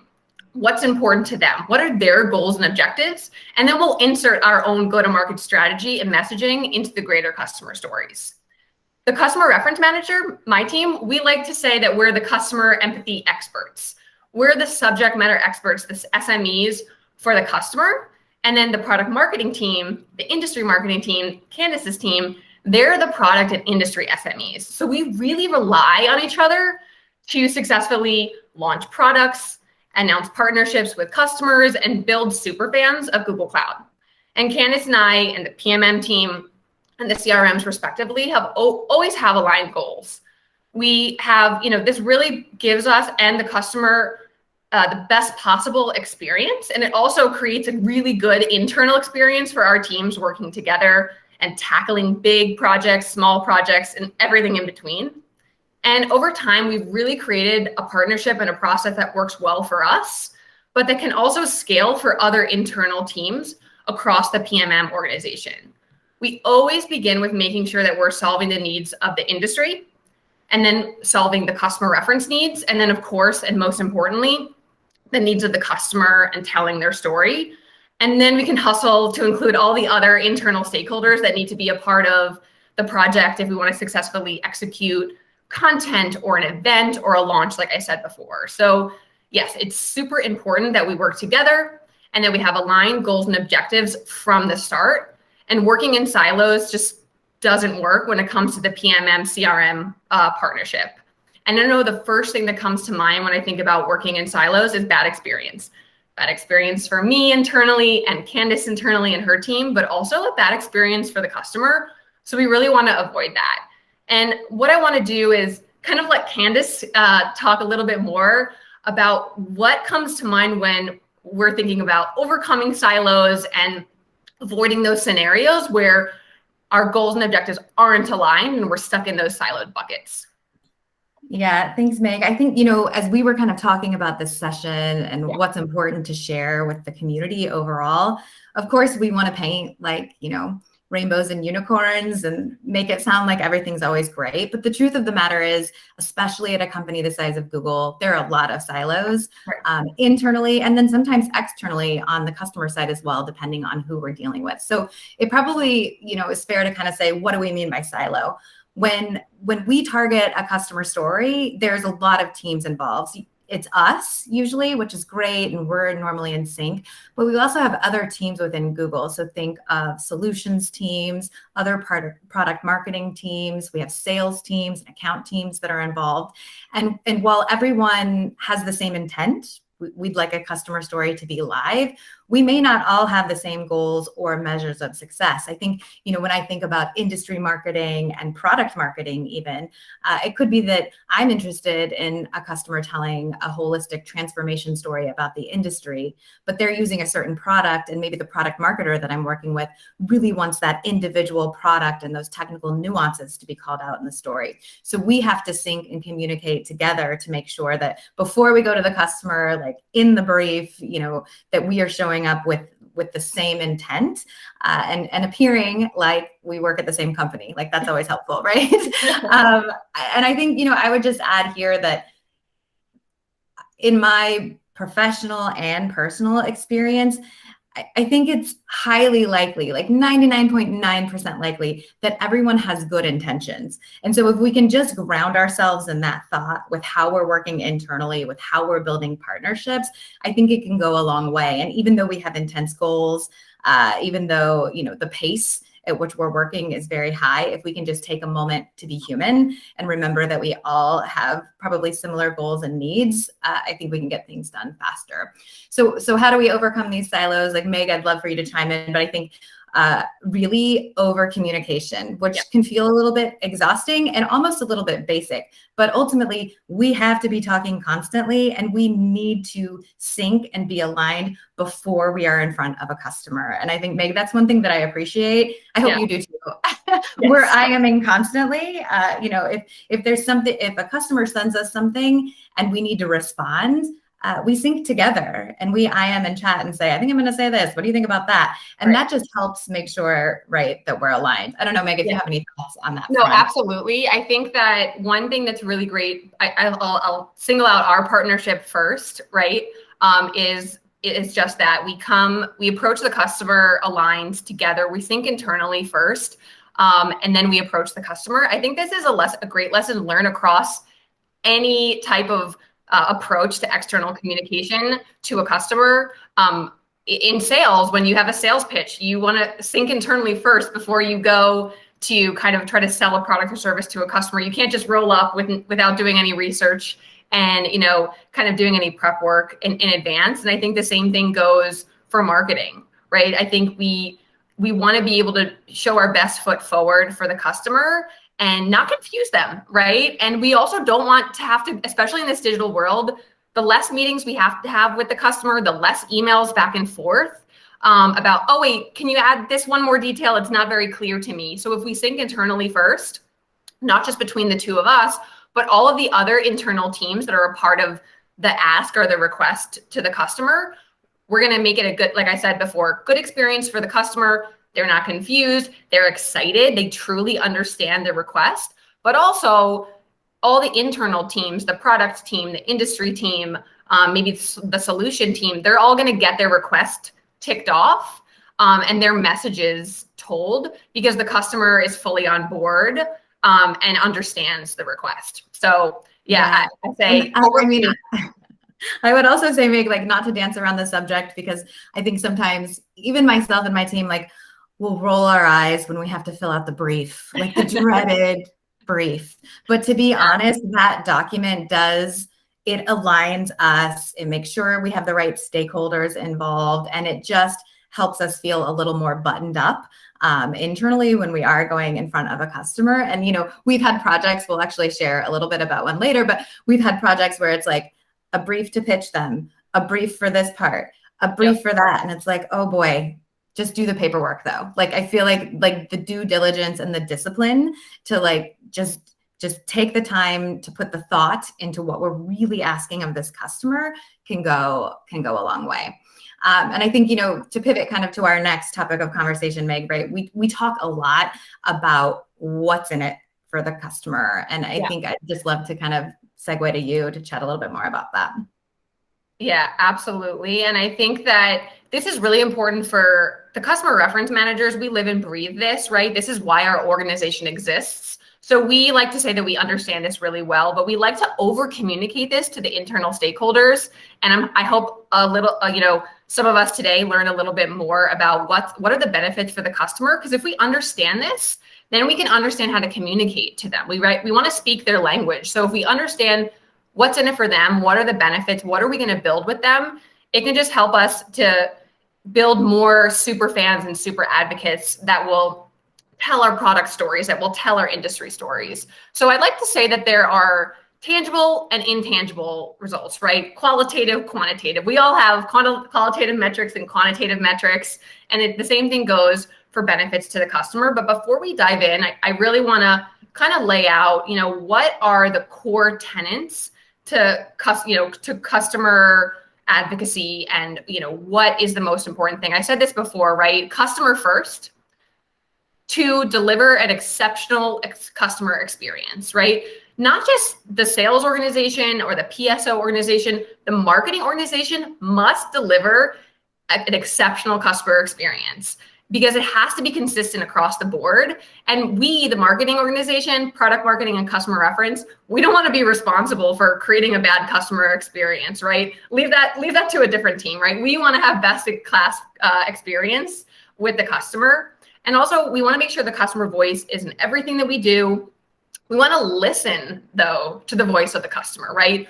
What is their feedback? How do they want to tell the story? what's important to them within the industry, and then create a narrative around that. And then finally, surprise and delight our advocates. Do awesome things with them, build with them. Don't just make requests. So with those core tenets, we'll kind of go into, if you can meet all of those, these are some things that are going to be in it, or benefits for the customer. So, some of the things for the customer, the organization the customer is in, right? Your company will be positioned as an innovator, a courageous thought leader tackling, the biggest and key challenges that affect your business, that affect your end consumer and the industry at large, right? We want to showcase and celebrate the innovation and the business impacts that the customer and the organization is having and delivering for their end consumer. And then we also really believe that customer marketing and co-marketing can help organizations attract top IT talent, right? If you are saying, hey, I'm working on the most innovative projects, maybe engineers, the top engineers out there will want to come and go work at your organization. We like to say, if they're not working at Google, we want them to be working at our customer organizations, working with Google Cloud to build amazing solutions for the end consumers of our customers. But also there's cool stuff in it for the individual champions that participate in product launches, that participate in industry summits that Candace and her team will be running. We think that they are able to meet and exchange ideas with Googler execs in events that we hold, but also cloud experts at other customer organizations. Once again, those individuals can be seen as thought leaders. And also we can help them to demonstrate the value that they're bringing to their organization through the technology choices, i.e. choosing Google Cloud, we like to say, that will bring that business impact. And hey, maybe that will lead to a promotion. Maybe that will lead to some recognition internally. And we love to see that. I love to hear that, hey, I participated in this webinar and I got so much recognition internally for the business impact that me and my team are having. And, it really just makes us feel like we're a part of the customer. We're a part of their team and they're a part of ours. And we really believe that there are some firm things that are in it for the customer. But I know, Candace, we're partners in crime and you often see some cool things as well. Are there other examples that kind of have stood out to you over the years that really also excite you and get you jazzed to do more co-marketing? Yeah, for sure. I think one of the things that's been interesting telling customer stories here at Google Cloud specifically is that a lot of times, especially for customers in the retail industry, they're interested in telling our stories for us because they really want to attract engineering talent. Right. And if you think about it, right, top engineers are often going to tech companies, but there are retail companies, especially in this world where we have digital experiences that are becoming more and more prominent, like they need engineers to help them build and make those experiences better.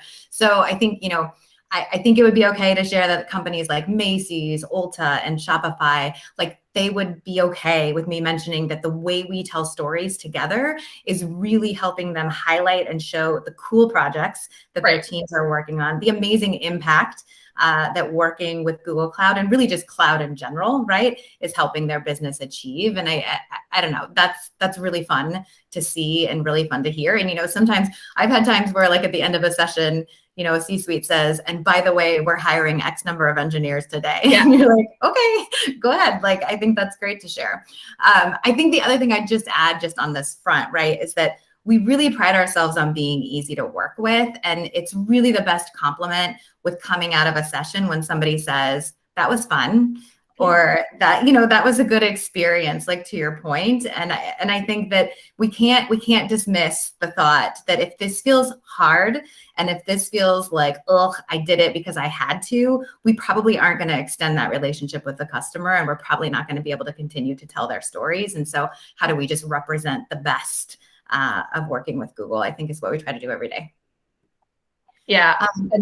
Go ahead. And Meg, I know, you're working cross-industry. So how about some other examples from I was just going to chime in, and because you mentioned Ulta and Shopify, and just another really great example that comes to mind in another industry, because our team, Candace has counterparts for each industry. So each industry has an industry marketing manager, customer reference managers. We kind of go cross-industry. So I also have, the great privileged to work with Twitter, who is, they have such an amazing engineering organization. And we've actually set up a system with them where they can sign up essentially and raise their hand and say, hey, I've got a topic. I'd love to do a blog post on it, or I'd love to do a short form, advocacy, quick video. They're the social media experts. They often help us on how we can amplify it. And we help them on hopefully bringing opportunities for their engineers to be thought leaders and participate in our blog. So that kind of partnership that we built over time, all of the things that we've discussed, right? Not operating in silos, like leading with those customer tenants, and all of those partnerships that we've built lead to these types of like super fan opportunities. And I think I'd love to hear a little bit more, or I'd love to speak a little bit more, about, we talked a little bit about what's in it for the customer. We're going to touch on what's in it for our marketing organization. But first, I'd love to touch on what's in it for the sales organization, right? We are so closely aligned with our sales organization, and we are able to build these super advocates that will also be sales references, right? That will also participate in all of this great content that helps us to enable our sellers to share these great customer examples so they can increase the footprint with their current customers or attract new customers or prospective customers, right? So we're building content, but we're also deploying our sales reference program where we're setting up peer-to-peer calls that are truly influencing the bottom line and influencing pipeline, right? I love some of these stats that I collected when we were kind of preparing for this session. References have 80 to 85% likelihood of influencing B2B purchase decisions. And only 18% of prospects trust salespeople during the sales process, while 92% trust what they hear from other customers. Now, sellers out there, that's not a knock on you. Don't worry. But I think that we all know that story. That's, that buyers, they're 90% of the way with their decision-making process before they even speak to a seller. And my team and Candace's team want to make sure that there's the customer voice in the product content, in the industry content, and in the customer case studies before they even have to speak to a potential buyer. So I really think that all of this value in the materials that we create just build on the proof points that our teams are working on building. So Candace, can you tell us a little bit about, how a great customer story turns into a proof points for our marketing collateral?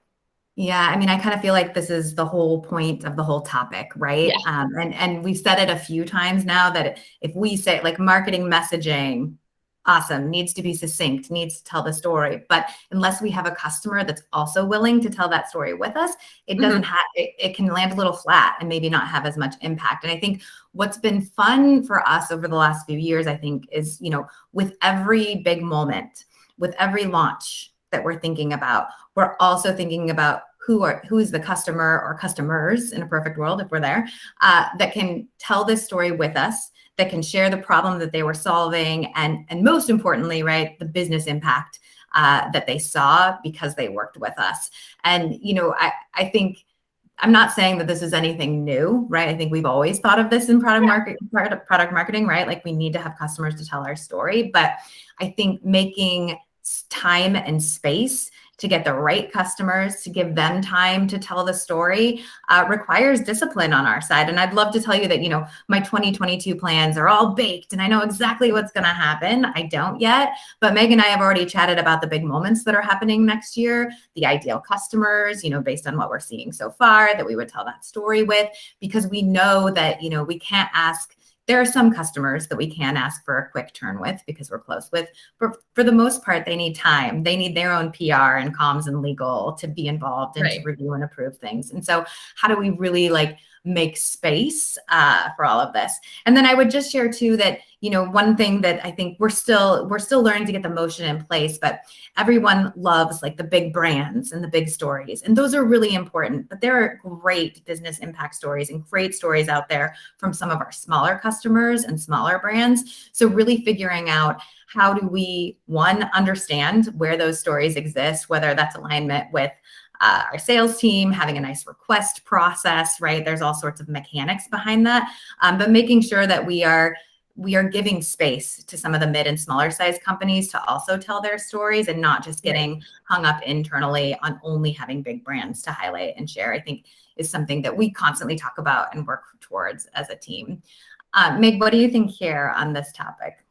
Yeah, so I think we're in complete alignment. I think we want to, and just to add to the last point, right? We want to tell Fortune 50 customer stories, and we also there are some amazing startup stories that are able to pinpoint on the business impact metrics that help tell our go-to-market strategy, right? At Google Cloud, we have purpose-built industry solutions, and Candace and I are trying to find ways for customers to tell those stories for us, right? So we want to make sure that we have, super engaging customers. Sorry, we want to make sure that they're the right customer to tell the story. And I think that takes time, and that takes us relying on each other, for Candace to be the industry SME, industry expert, to say, this is the story we want to tell, and this is the type of customer. And then the customer reference manager to come in and help to get that customer on board and have a smooth process to make those asks and requests to tell the story successfully. Yeah, awesome. Okay, well, Meg, I know we're getting close to time, but we did want to talk a little bit just about what makes a great story and share a few quick examples with you all. So maybe just to talk about really quickly back and forth. I think a great story is where we've found a passionate advocate. If that story is being told on stage, we've found a speaker who's compelling and is clearly interested and knowledgeable about the topic. That can be really hard for us to identify and understand. And I think, we are taking the time to understand performance of past stories. You mentioned like quantitative and qualitative. For us, of course, we're looking at like blog views and marketing metrics and media coverage, but also there's like this qualitative. What was the feedback from the customers? Did we have customer inquiries happen with our sales teams because of a story that we told or a blog we published? And how are we, tracking and understanding that so that we can, tell a great story in the future? I think the ones that come to mind recently are ones that it was a clear problem, there was a clear solution, and we have numbers and metrics that we can share about business impact. And, I think that recipe we're still kind of perfecting. But for me, those are some of the elements that make the most sense. Yeah, I totally agree. Just to kind of close up that point of what makes a great customer story.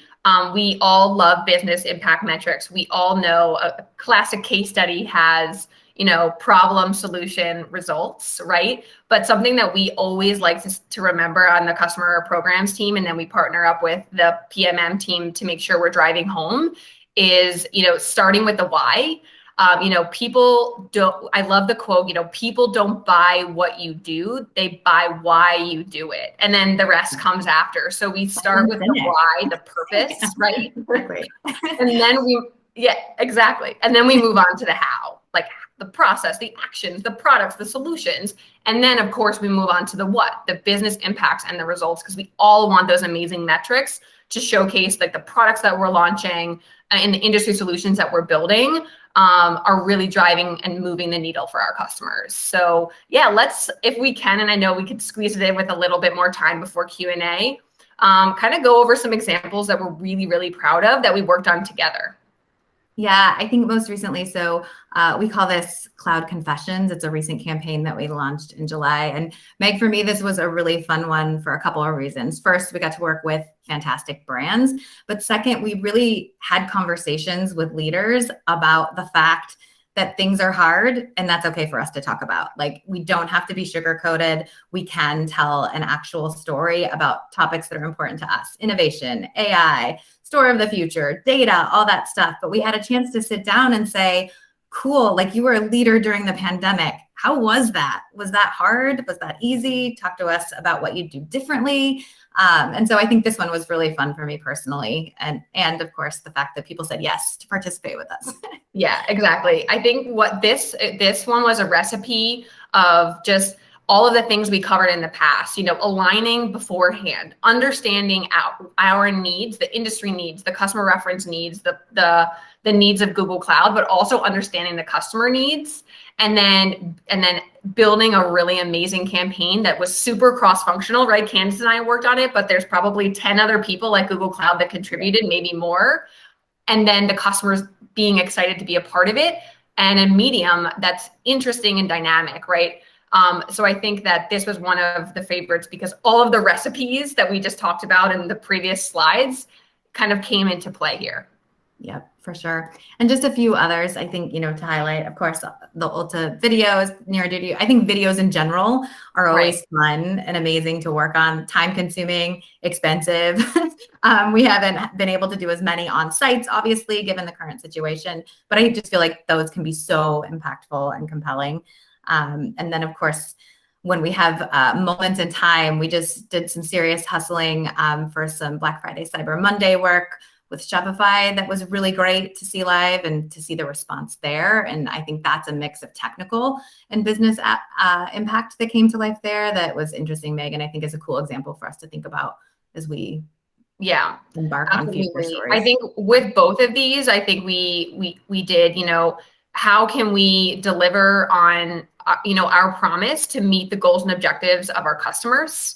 And I think Shopify has one of the best, if not one of the best engineering organizations in the world. And, we understand that and we want to amplify that. And, it was an amazing feat that they took on Black Friday, Cyber Monday, and we're just happy to be a part of the conversation. So how can we really partner up with the experts at Shopify to help them tell their story about how they're solving these huge challenges in e-commerce and for their merchants? And then the same thing for Ulta, right? This was an example of understanding, really huddling up with the PMMs for data analytics and BigQuery and having them be the SMEs and help me to understand how I can tell the story with the customer, and then looping you in, Candace, from the industry perspective. So it's this cross collaboration with product marketers, industry marketers, and technical experts to huddle internally, figure out what that why is, and then bring it to the customer because we know it's going to ring true for them. And then whenever it goes live, there's just great reception and everyone's excited, and then it's on to the next. Yep. Yeah. Well, I feel like we're going to get kicked off stage, Rose. Let us know. I think we've gone a little over. Apologies. We can't see the live questions potentially, but if there are any questions and we have time, Rose, happy to take them. Just let us know. Absolutely. Yeah. Happy to rattle through. I was actually just going to ask a question on how do you typically partner cross-functionally, but I think these two examples really covered that clearly. So I guess a little follow-up to that is, how do you operate in your organization? Do you have a matrix organization format? And if so, do you experience any obstacles or friction in this space? Yeah, so definitely. I mean, Meg and I roll up to separate teams that are part of product marketing, and then we have product marketing teams that are around product areas or certain topics as well, and we all roll up to a single product marketing leader. So ultimately, you'd hope everyone's always succinctly aligned and all of that, but of course, it really takes time and effort to ensure that we're communicating clearly, that we're bringing in appropriate stakeholders for stories.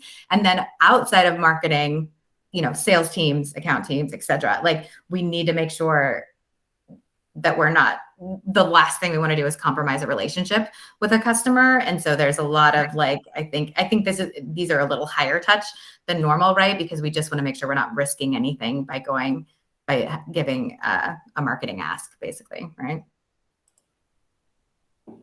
Yeah, I think to add to that, it's just having kind of main points of contact by product area, industry area. And then of course, then there's a customer reference manager who's kind of that liaison between the customer and the outside world and the internal teams.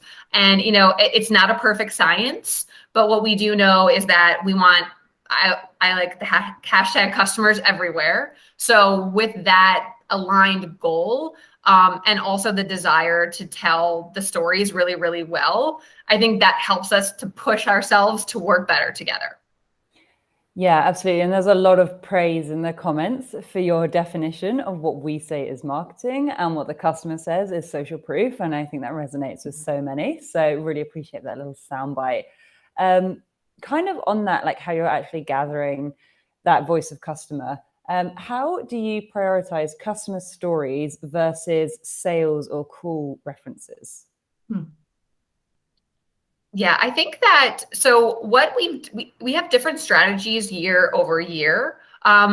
We'll have, we've over the past 2 years, we've done a lot of prioritization of, how are the biggest brands in the world tackling challenges across industry, and then how is Google Cloud showing up to help to support them. So you'll see a lot of large, leading brands in industry like a Shopify, like an Ulta Beauty, like a Twitter that we've mentioned. And we've really prioritized telling the highest impact storytelling opportunities for some of the world's biggest brands. But like Candace mentioned before, at the same time, we also are prioritizing product. We have priority products, which have corresponding product marketing managers, and priority industry solutions, which have industry marketers like Candace. And at the same time that we're prioritizing the world's biggest logos, we're also prioritizing these products and solutions that we need references for. So we want to be able to, and definitely in 2022, prioritize these, focus areas within industry and focus areas within product.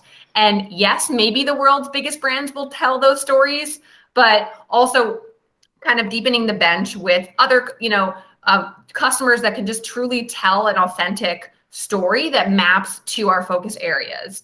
And then when it comes to sales references, we actually have a sales reference program dedicated to fielding sales reference requests for those salespeople that need references to help them accelerate the pipeline to close deals faster. So we actually have a separate team dedicated to churning those out as quickly as we can.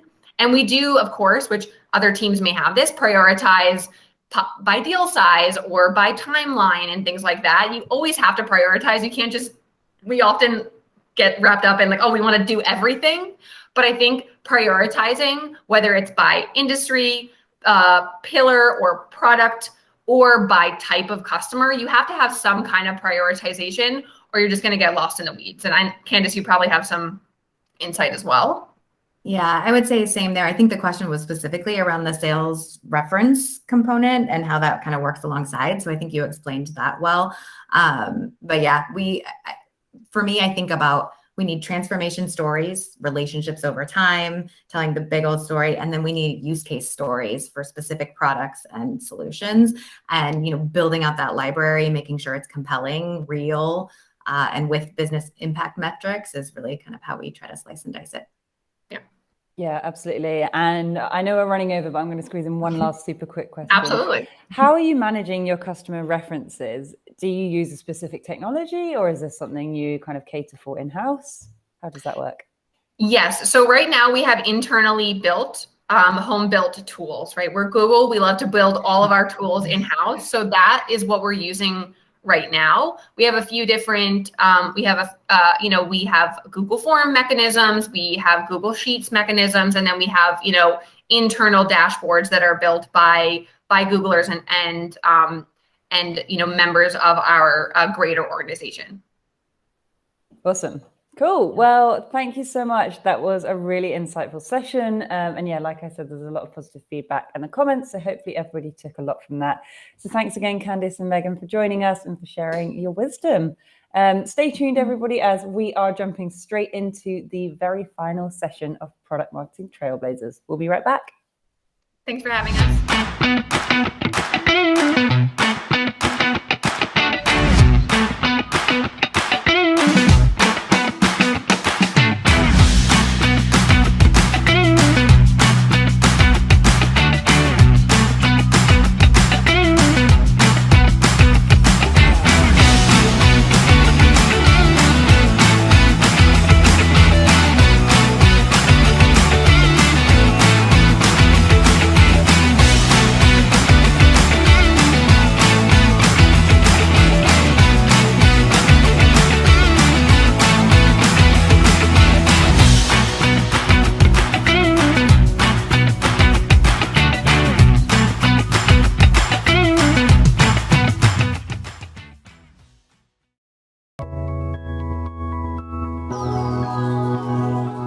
Welcome back to Product Marketing Trailblazers. We're about to join another awesome talk, but just before we do, I want to say a huge thank you to our sponsors, speakers, and you, our wonderful audience, for making this event possible. With expert presentations and specialist talks on the agenda, you are in for a real treat today. Please ensure you're sharing your feedback and asking all questions in the comments section of the video, as our speakers will be answering them throughout the day. After the event, a great place to continue the discussion is in the PMA Slack community. So if you aren't already a member, hop on over and join the conversation. And if that's still not enough, then why not become a PMA Pro member and benefit from unlimited access to exclusive templates, frameworks, our entire library of event content, and much, much more. So with all that to come, let's dive right in.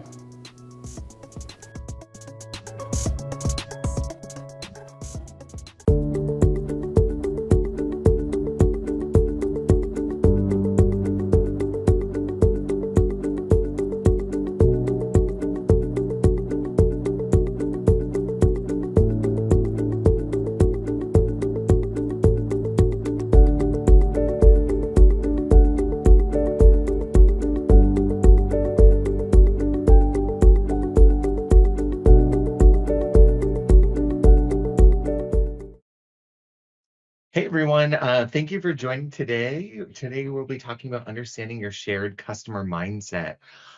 Just a little technical issue going on. Unfortunately, when I screen record, I can't record my camera, so I will be a little bit of a voice in the ether, but hopefully that doesn't change any of the content or experience for you.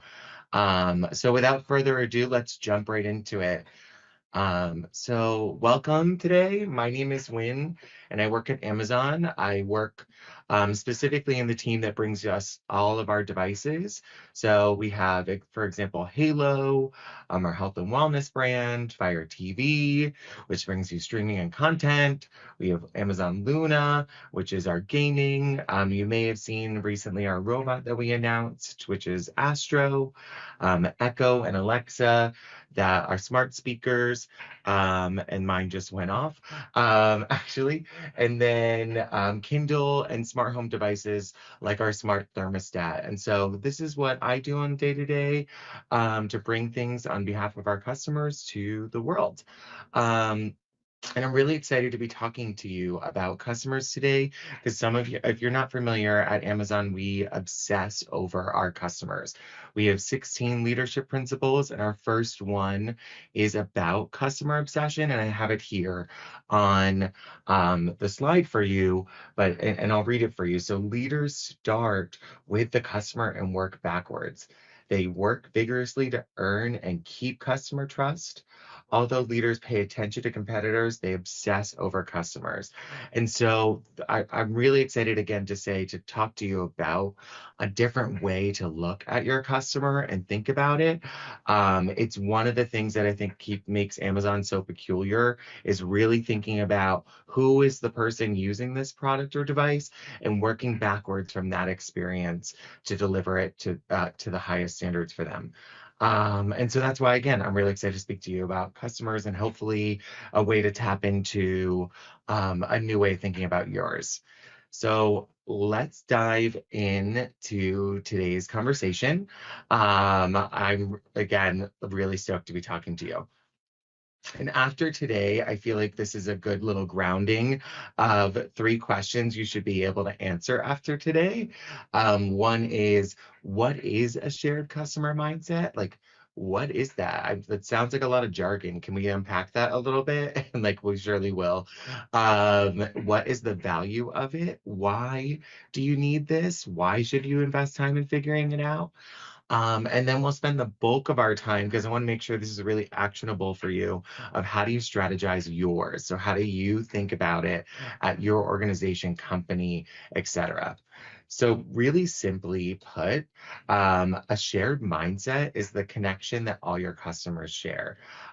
You might be thinking, there's no way, our customers are so broad, so wide, we'll never be able to find a singular thing that connects all of our customers. And I would say that's not true. You definitely can. I work at a really big place as well. We're able to do it. We're all humans. You can start from there. We're all connected in some way, shape, or form. So I would love for you to think about it and really truly dive into what connects all of your customers, because that's where you're going to start finding a lot of excitement and energy in your organization, but like externally as well, in invigorating your customer set. So what is the value of it? Understanding it can enable growth beyond your current customers. So we'll dive into this a little bit more later. But essentially, it allows others that share this similar mindset to find you. You might not even know they exist, but they're looking for you. So it allows a hook for them to find you. Another piece of the value is that it builds customer loyalty. Loyalty is really hard to earn and really easy to lose. And so really helping understand who these people are in their lives will only help you resonate more with them, and they'll reward you with loyalty. It creates an internal North Star, so a really focused point for you and your entire company or organization on who are we serving. Never lose sight of who we are serving. And that can make internal efficiencies. So you can start cutting things out of your processes because you already know who you're working for. And so that's some of the value of it. And we're going to dive right into it next. So I feel like enough theory. Let's really think about how to make yours come to life through example. And I think this will help you see the value of it. So to start, you start with customer segments. Hopefully you're a little familiar with this, but this is where you're really looking at the science piece of understanding your shared customer. So you should have a lot of data on these individual people. You should know a little bit about them. And for the sake of example, let's say you're a company and these are your 4 customer segments. You have a city dweller, a pet lover, a wave catcher, and a free faller. So you can kind of see they're a little bit totally different. You might be making pet products. You might be making like urban biking equipment. You might be making surfboards. You're a little all over the place, and that's totally awesome. And I like this example because it's so broad. But just to kind of pack into what you should have in each of these segments, you would have, again, that data and science piece. So you should know demographics, age, income, gender, geography, behavioral information, values. This is where all that sort of information you funnel it in. So you have this as your building block. Now from here, I would say it's time to humanize these people. Let's get them out of the mindset of they're just like, I'm a person that's 30 to 40 and I work in a city. Like people don't really kind of think about themselves like that. And so we have to really humanize them. And one way to do it that I found really successful is to do a workshop. So get a workshop together with a bunch of different people across your company, from customer service reps, executives, researchers, people that have different facets of understanding of your customers. Bring them together, get together in a 2-hour group and really unpack this. What I like to do is generally have assigned mini groups within the working session and have each one of those people assigned to a particular segment. So what I would do is have 2 or 3 people in one group. They each get, for example, the city dweller. I'll give them a piece of paper with all the information about that customer, all that data that we have on them, have them read it and digest it. And then I'll have them fill out something that you're seeing on the screen. This is a worksheet that really kind of tries to help get your inside that person's shoes. What are they thinking? Who are they? What do they need? What do they want? What do they wish for? And so that's what this has helped to do. And I generally like to start in the bottom half. So I need, I wish, I fear. And I have people write out I statements.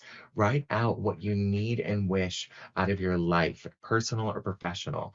What did this person feel? Write those things out. Come to a consensus as a mini group.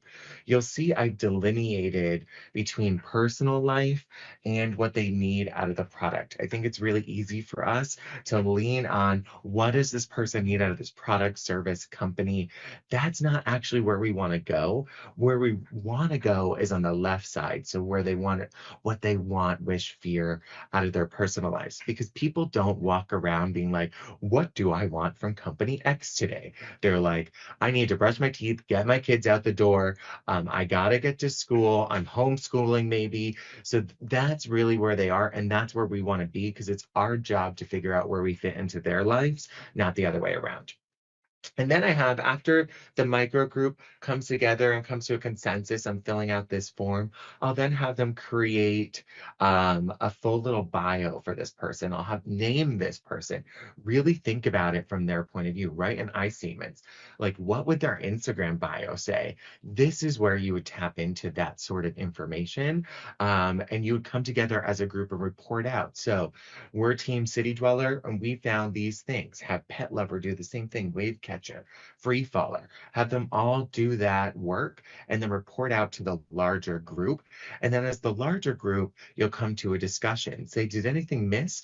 Is there anything missing? What's really resonating? Think about it from that perspective, but have that dialogue as a group. And what you'll be listening for is the connection that all of them share. So what needs, wishes, fears, desires do all of your customers share? So to take that, and that's where you'll find your shared mindset. So let's look back again in our different segments. We have them separated. We've gone through our workshop. We've really tried to humanize them. This is the art piece pairing with the art and science. And what we've come to find is all of our customers are adrenaline seekers. They love the tingling feeling they get doing something new. They're chasing the next big thing. They're running after anything head first. That is who our shared customer mindset is. And it's really important to know, and we'll show you how you can activate it. So let's think about, how do you activate the shared mindset, and bringing some of what those values are to life. What I've done here is provided some provocative questions to be thinking about for different segments of your company. So for example, let's think about this from product development. How would someone who loves adrenaline use this product? You should be asking yourselves this as you're building something, because if someone who doesn't love adrenaline can't use it, it might not be the right fit for you. Or what situations are adrenaline lovers in? Are they rock climbing? Are they hanging off of ravines? Are they bungee jumping? I don't know. But what are pain points in that experience that an adrenaline lover might find themselves in that you can help solve? That's a really great piece or place for product innovation, because that's something somebody needs. You're fulfilling a gap that exists within your customer's experience. And think about, what innovations should we focus on that allow people to have more adrenaline in life? So maybe there's like untapped potential that we don't even know about. No one's asking for this, but we really do believe this would enable more adrenaline. We should focus there. That's where our customers are. That's what they want out of us.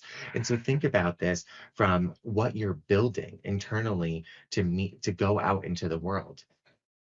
Let's look at an example in creative. You can use this in creative as well. If you give a brief to a creative team about just the segments that you have, you would end up with creative that looked like what we saw earlier. Pictures of people in the city with a dog hanging in the water, skydiving in the air. But what you're not going to get is a connection. So the city dweller is not going to look at the free faller and feel resonating with it. What you have here, knowing your shared mindset, is you can connect all your creative through that shared mindset. So regardless if you're the free faller looking at creative for the pet lover, you're thinking, oh my gosh, this is so exciting. Look at that person with their dog. That's invigorating. Or you're looking at the city dweller. My hands get nervous looking at this photo. My hands are sweating with the feet over the Manhattan skyline.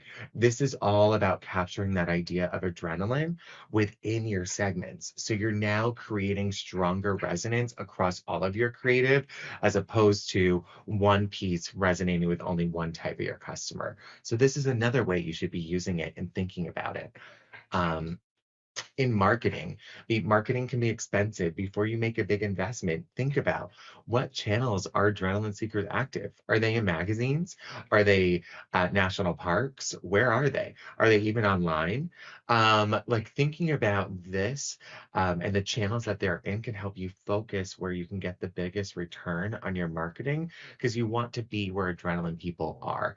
And that's another way you can think about how to authentically engage adrenaline seekers, because you really want to be thinking about where they are. You don't want them to do the work for you. You have to do the work for them and meet them where they are. So you can be thinking about adrenaline seekers through marketing, through channel activation, etc., before you make a big investment in, say, like a Super Bowl ad. Are your customers even watching the Super Bowl? Maybe they're not. And so why would we spend that money there? Another way you can think about it in human resources, how are we hiring people that activate the values of our customers? So how are we hiring? What questions are we asking that drive that sort of adrenaline adrenaline behaviors that we know our customers share? So how are we hiring that right person within our org? How are we reviewing talent based on what our customers value?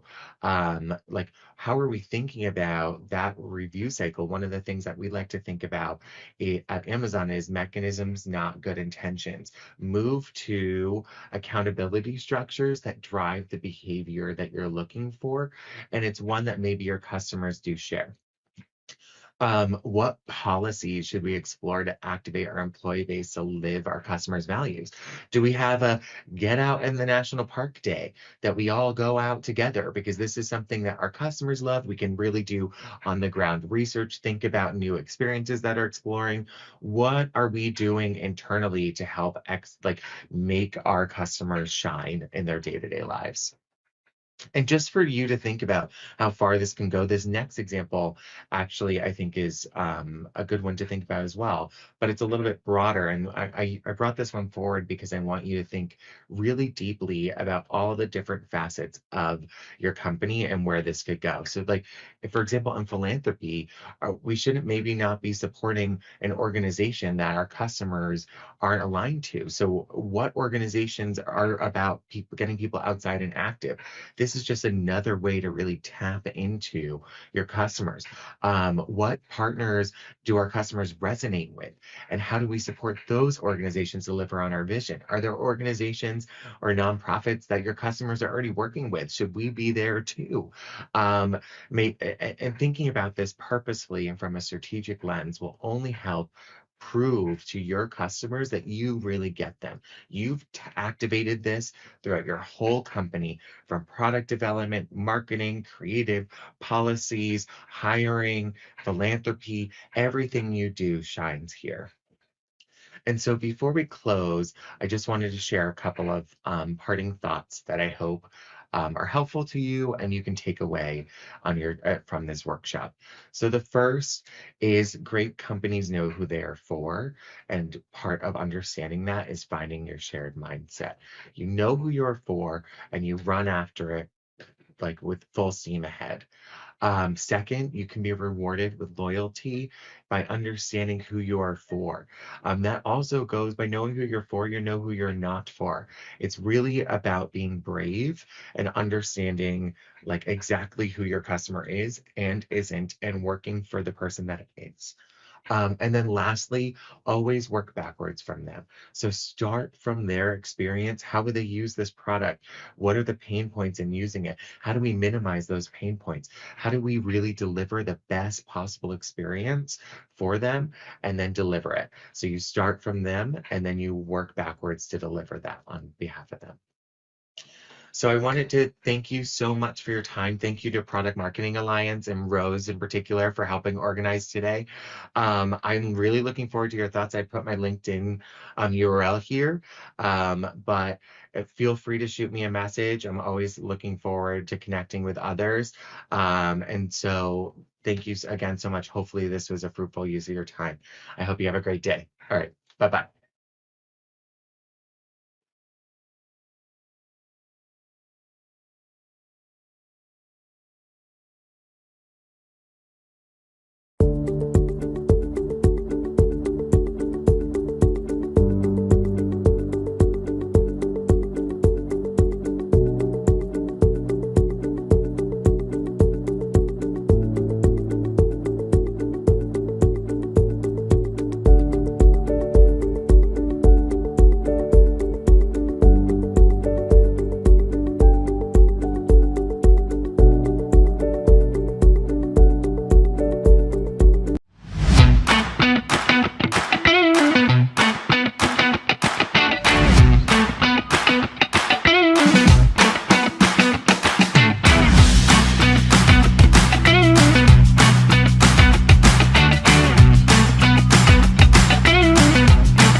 Welcome back to Product Marketing Trailblazers.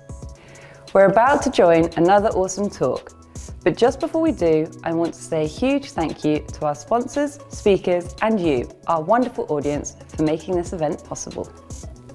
With expert presentations and specialist talks on the agenda, you are in for a real treat today. Please ensure you're sharing your feedback and asking all questions in the comments section of the video, as our speakers will be answering them throughout the day. After the event, a great place to continue the discussion is in the PMA Slack community. So if you aren't already a member, hop on over and join the conversation. And if that's still not enough, then why not become a PMA Pro member and benefit from unlimited access to exclusive templates, frameworks, our entire library of event content, and much, much more. So with all that to come, let's dive right in.